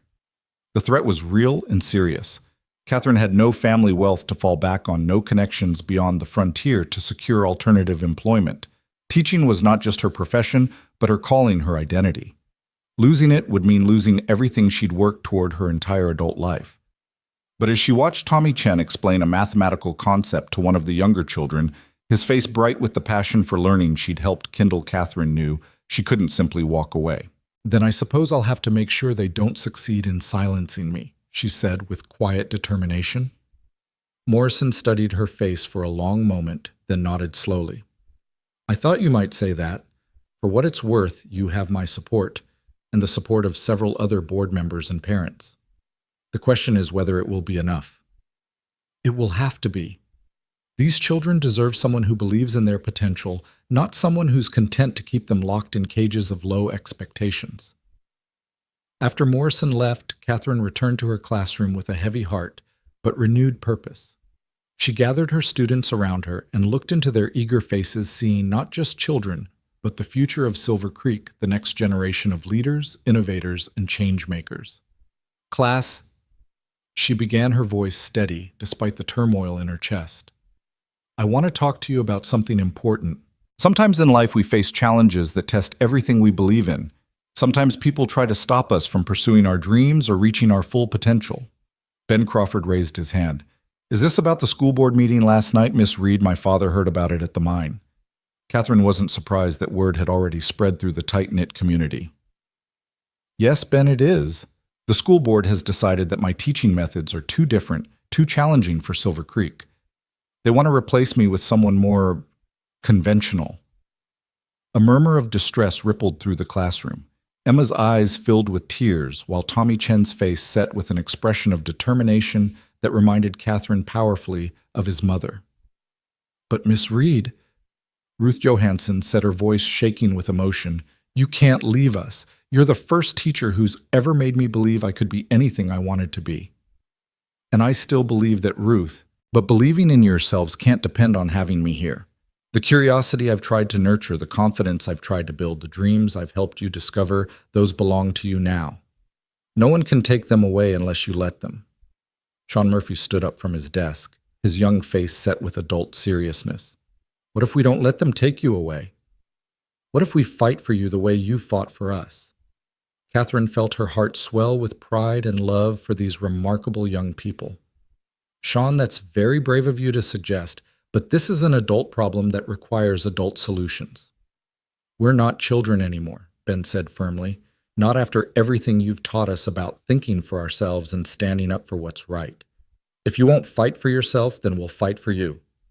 Before Catherine could respond, the schoolhouse door burst open and Charlie Morse strode in, his weathered face grim with urgency. "Miss Reed," he said without preamble, "you need to pack up and come with me right now. Jack sent me to get you." "What's wrong?" Catherine asked, alarm bells ringing in her mind at Charlie's tone. "Reeves and his gang hit the Morrison Ranch this morning, burned out the buildings, scattered the cattle. Word is, it was a message about what happens to folks who support the wrong kind of changes in Silver Creek." The blood drained from Catherine's face as the implications hit her. The Morrisons had been among her strongest supporters on the school board, and now they were paying the price for their progressive stance. "Anyone hurt?" she asked, dreading the answer. "Morrison took a bullet in the shoulder, but he'll live. His wife and kids are shaken up, but safe." "But Miss Reed, this wasn't random. Reeves left word that folks who keep pushing for changes they shouldn't be pushing for might find themselves facing similar difficulties." Catherine felt the familiar mixture of fear and fury that had become her constant companion since arriving in Silver Creek. But this time the fury was stronger. Reeves had crossed a line by attacking innocent families, by using violence to silence opposition to his vision of how the community should function. "Children," she said, turning back to her students, "I want you to go home and stay close to your families today. We'll continue our lessons tomorrow." "Miss Reed," Tommy Chen said as the students began gathering their belongings, "my mother says that brave people don't run from bullies. They stand up to them." "Your mother is absolutely right, Tommy. and that's exactly what I intend to do." As the children filed out, Catherine could see the mixture of fear and determination on their faces. These young people had been transformed by their brief exposure to progressive education, had tasted the possibility of lives unlimited by traditional constraints. They wouldn't easily accept a return to the narrow curriculum of rote memorization and social conformity. Charlie waited until the last student had left before speaking again. "Miss Reed Jacks wants you to come out to the ranch until this situation gets resolved. It's not safe for you in town right now." "I appreciate the offer, Charlie, but I won't be driven away by threats and violence. If I run now, Reeves wins, and the children lose their chance for a real education. If you stay and something happens to you, those same children lose their teacher permanently," Charlie replied bluntly. "Dead martyrs don't teach arithmetic, Miss Reed." The echo of Jax's earlier words stung, but Catherine remained resolute. "I'm not planning to become a martyr, Charlie. I'm planning to win. And how exactly do you propose to do that against men with guns who've already shown they're willing to use violence?" Before Catherine could answer, the sound of approaching hoofbeats drew their attention to the window.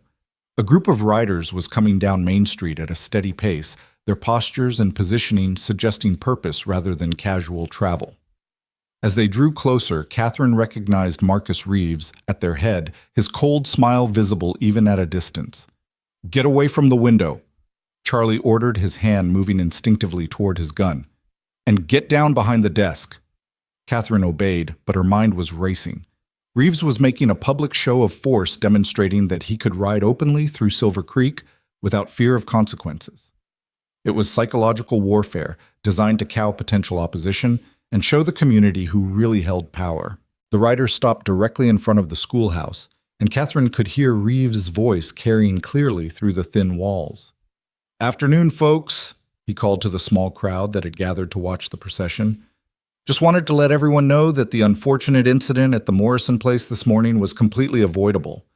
Sometimes good people make poor choices about who to support and what changes to encourage, but fortunately it's never too late to reconsider those choices." The message was unmistakable support Catherine's progressive education at your own peril. Reeves was using the Morrison attack to terrorize anyone who might be considering backing her against the school board's decision. "Charlie," Catherine whispered, "I need you to do something for me." "Name it." "Ride out to every ranch, every homestead, every family with children in my class.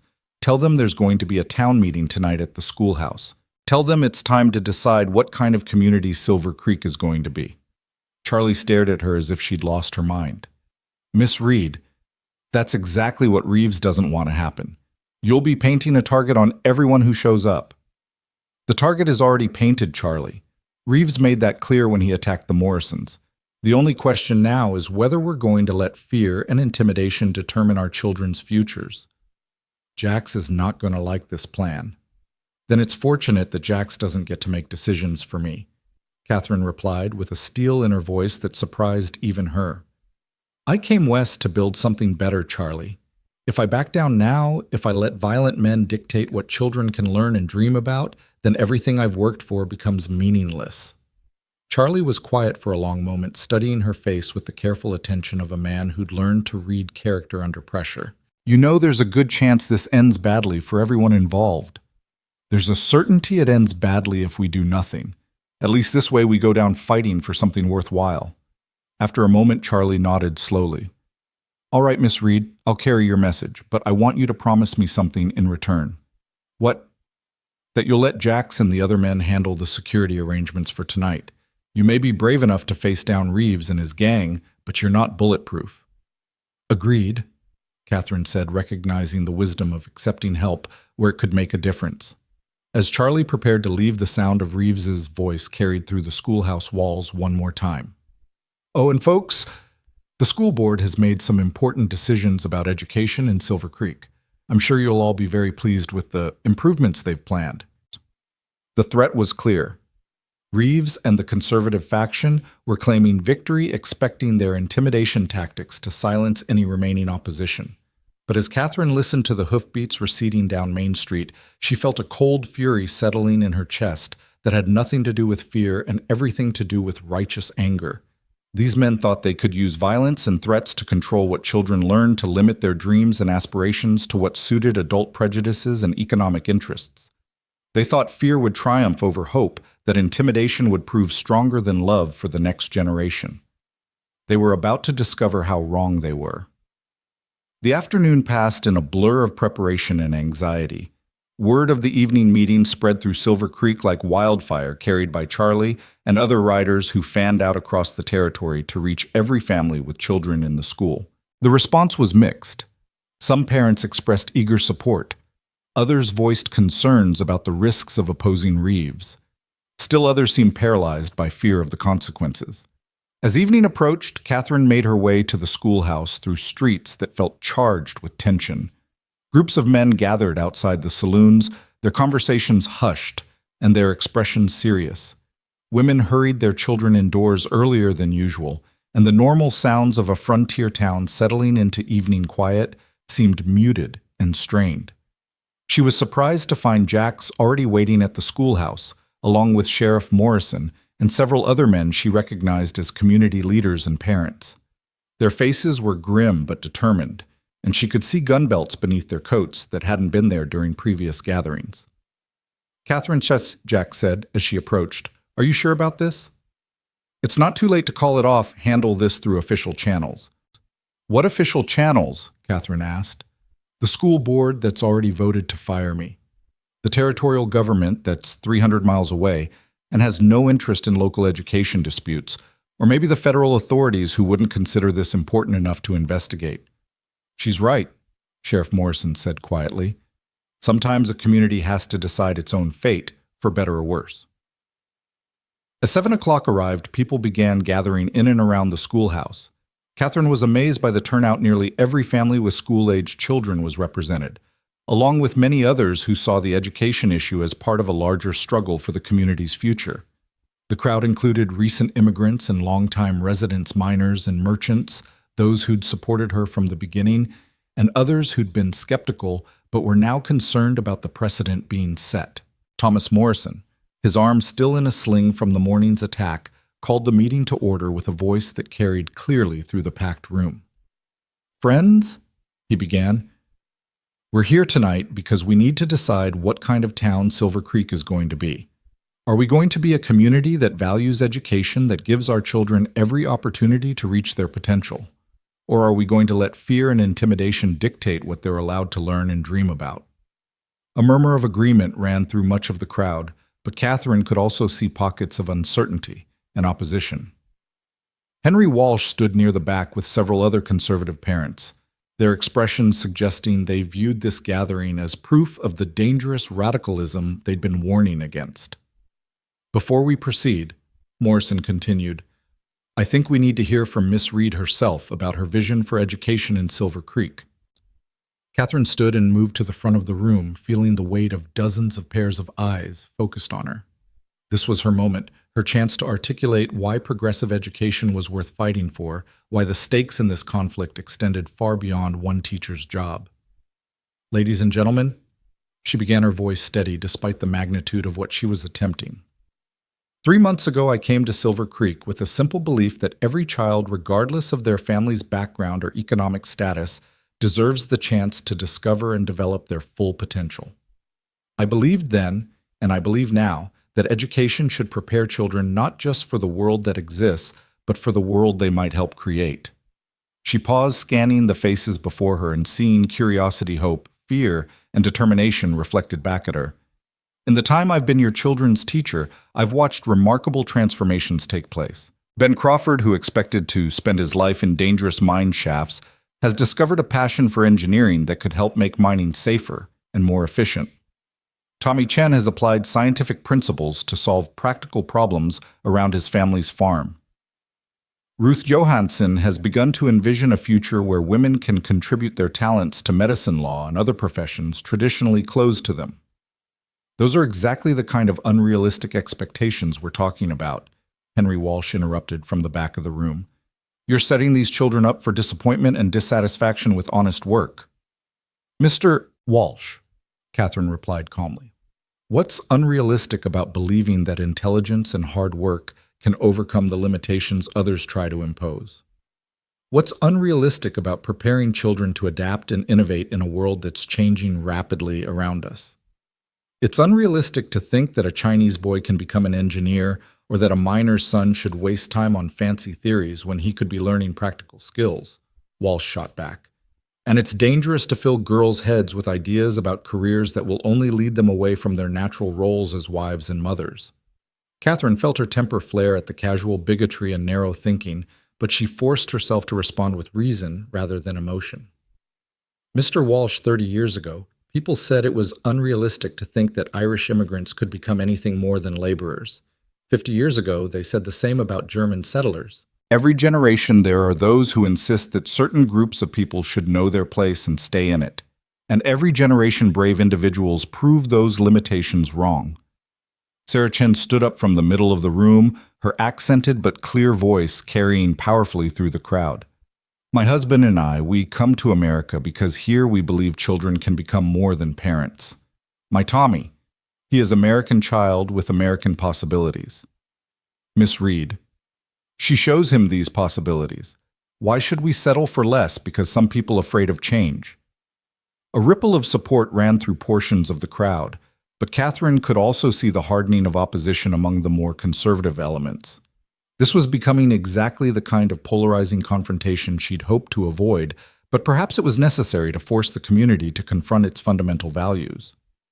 Mrs. Chen raises an important point, Catherine continued. The question before us tonight isn't really about teaching methods or curriculum. It's about what we believe America represents. Is this a place where artificial barriers limit what people can achieve, or is it a place where talent and determination are the only boundaries that matter? Pretty words? Came a new voice from outside the schoolhouse, and Catherine felt her blood chill as Marcus Reeves stepped into the doorway. But words don't change facts, and the fact is that stirring up discontent among folks who should be satisfied with their lot leads to trouble for everyone. The room fell silent as Reeves moved into the crowd which parted before him like water. Catherine could see hands moving toward concealed weapons, tensions ratcheting higher as the source of the community's fear made himself known. Mr. Reeves, Sheriff Morrison said carefully, this is a private meeting for parents and community members. I don't believe you have children in the school. Oh, but I do have interests in this community, Sheriff, Reeves replied with his cold smile. Business interests that depend on social stability, on people understanding their proper roles and not getting ideas above their station. And what exactly are those business interests? Catherine asked, stepping forward despite Jax's warning gesture. Reeves studied her with the calculating look of a predator sizing up prey. Labor, Miss Reed. This territory runs on the sweat of men who dig ore out of the ground, who work cattle on dangerous ranges, who do the hard, dirty jobs that keep civilization functioning. Start convincing their children that such work is beneath them, and suddenly those men start demanding higher wages, better conditions, more respect than they're worth. Or maybe they start demanding what they're actually worth, Catherine shot back. Maybe they realize that intelligence and education could help them organize for fair treatment and safe working conditions.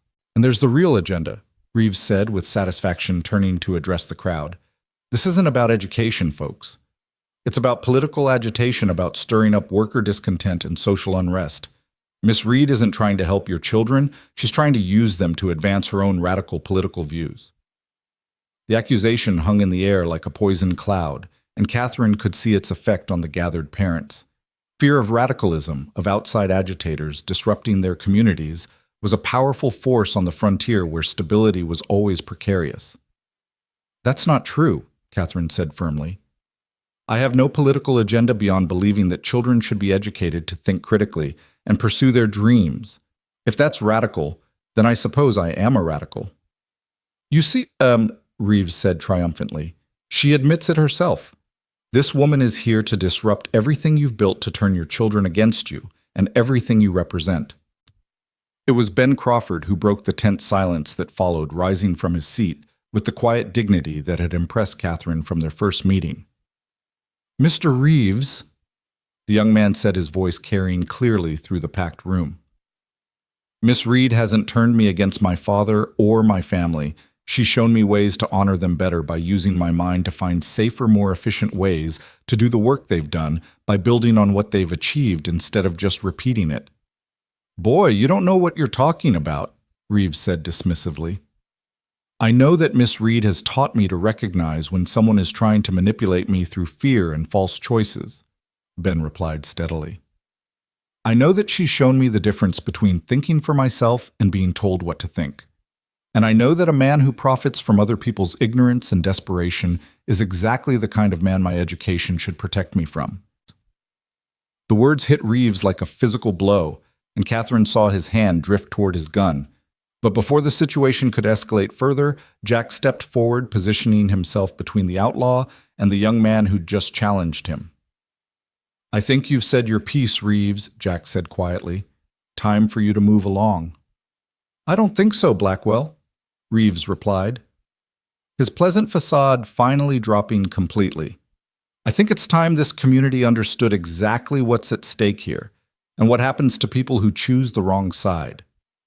The threat was unmistakable, and Catherine could see the fear spreading through the crowd as parents realized they were caught between their hopes for their children and their terror of this dangerous man. Some began moving toward the exits, unwilling to risk their families for the sake of abstract principles about education, but others remained, their faces set with determination that matched her own. These were people who understood that some things were worth fighting for, that surrender to intimidation would poison everything they'd tried to build in Silver Creek.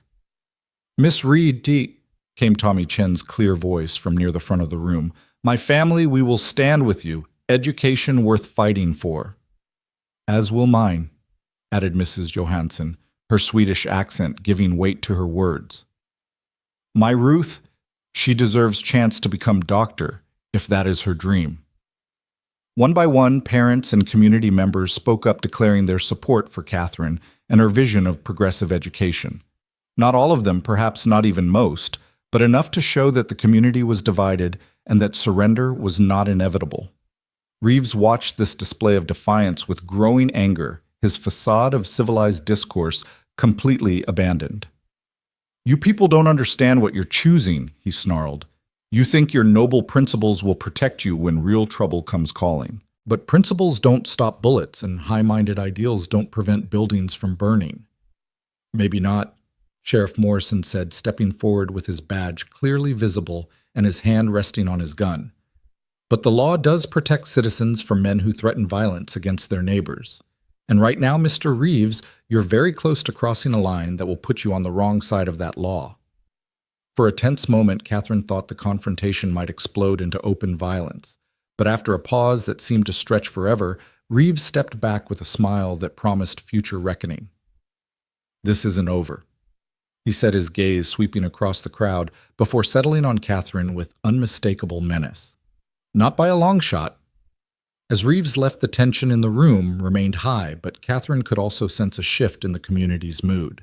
By forcing people to choose sides publicly, the confrontation had clarified the stakes and strengthened the resolve of those who supported progressive education. So where do we go from here? Thomas Morrison asked, as the crowd began to settle back into discussion mode. We show the school board that they don't represent the will of this community, Catherine replied with growing confidence. We demand a new vote with all parents participating, not just board members who can be intimidated or influenced by outside interests. And if they refuse, Henry Walsh asked from the back of the room, then we establish our own school, Catherine said, the idea crystallizing even as she spoke it. A school run by parents who believe in their children's potential, funded by families who understand that education is an investment in the future, staffed by teachers who won't be silenced by threats and intimidation. The suggestion sent a buzz of excitement and concern through the crowd. Starting an independent school would be a massive undertaking, requiring significant resources and organizational effort, but it would also represent complete freedom from the political pressures and conservative constraints that had led to the current crisis. Miss Reed, Sarah Chen said thoughtfully, this independent school, it would teach all children Chinese, Irish, Swedish, everyone together. Everyone who wants to learn, Catherine confirmed. No barriers except the commitment to work hard and think critically. The vision was ambitious, perhaps impossibly so. But as Catherine looked out at the faces gathered in her classroom, parents who'd risked confrontation with dangerous men to support their children's education. Young people who'd discovered the power of their own minds. Community members who believed that Silver Creek could be more than just another rough frontier town. She felt a surge of hope that perhaps impossible dreams were exactly what the situation required. The meeting continued for another 2 hours with detailed discussions of practical arrangements, funding sources, and organizational structures. By the time people began departing, a provisional plan had emerged. If the school board refused to reconsider Catherine's termination, supporters would establish the Silver Creek Academy, an independent institution committed to progressive education for all children, regardless of family background or economic status. As the crowd dispersed into the crisp autumn night, Catherine found herself standing alone with Jax on the schoolhouse steps, looking out at a community that had been forever changed by the evening's events. "You realize what you've started here," Jax said quietly. "This isn't just about education anymore. You've challenged the entire power structure that men like Reeves depend on." "I know," Catherine replied. "And I know that makes what comes next more dangerous than anything I've faced so far. But Jax, did you see those children tonight? Did you hear them defending their right to dream, to learn to become more than what others expect of them?" "I did. And I also saw Reeves' face when Ben Crawford stood up to him. Catherine, you've made an enemy tonight who won't be satisfied with just running you out of town." Catherine turned to face him fully, seeing the worry and love warring in his expression. "Are you asking me to back down, to abandon these children for the sake of safety?" "I'm asking you to let me protect you while you save them," Jax replied, reaching out to take her hands in his. "Catherine, what you're doing is necessary and brave, and exactly what this community needs. But you can't do it alone, and you can't do it if you're dead." The words were blunt but honest, reflecting the harsh realities of frontier life that Catherine had sometimes allowed herself to forget in her focus on educational ideals. But they also reminded her of something equally important: she wasn't alone in this fight. She had allies, supporters, people willing to risk their own safety to protect her vision of what Silver Creek could become. "I'm not planning to do it alone," she said softly. "I'm planning to do it with you, with the parents who spoke up tonight, with the children who refuse to accept that their dreams are too big for their circumstances." Jack studied her face in the moonlight, seeing the determination that had brought her west and the steel that had been forged in the crucible of frontier challenges. "Then I suppose we'd better start planning how to build a school that can survive whatever Reeves and his allies throw at it," he said with a smile that combined resignation and admiration in equal measure. "Together?" Catherine asked. "Together," Jax confirmed, sealing the promise with a kiss that tasted of hope and danger, and the vast possibilities that stretched ahead of them like the endless Montana sky. Standing there in the darkness outside the schoolhouse that had become the center of a community's struggle for its own soul, Catherine Reed understood that she'd found something more precious than safety or conventional success. She'd found her purpose, her people, and her place in the great American experiment of creating something better from the raw materials of courage and hope. The battle for Silver Creek's future was far from over, but tonight had proven that some things were worth fighting for, no matter the cost. And as Catherine looked ahead to the challenges that awaited them, she felt ready to face whatever storms might come, secure in the knowledge that she was no longer the woman who'd pointed a gun at a stranger on a dusty Montana road. She was a teacher, a leader, a catalyst for change, in a world that desperately needed people brave enough to believe that tomorrow could be better than today, and that she realized was exactly who she'd always been meant to be.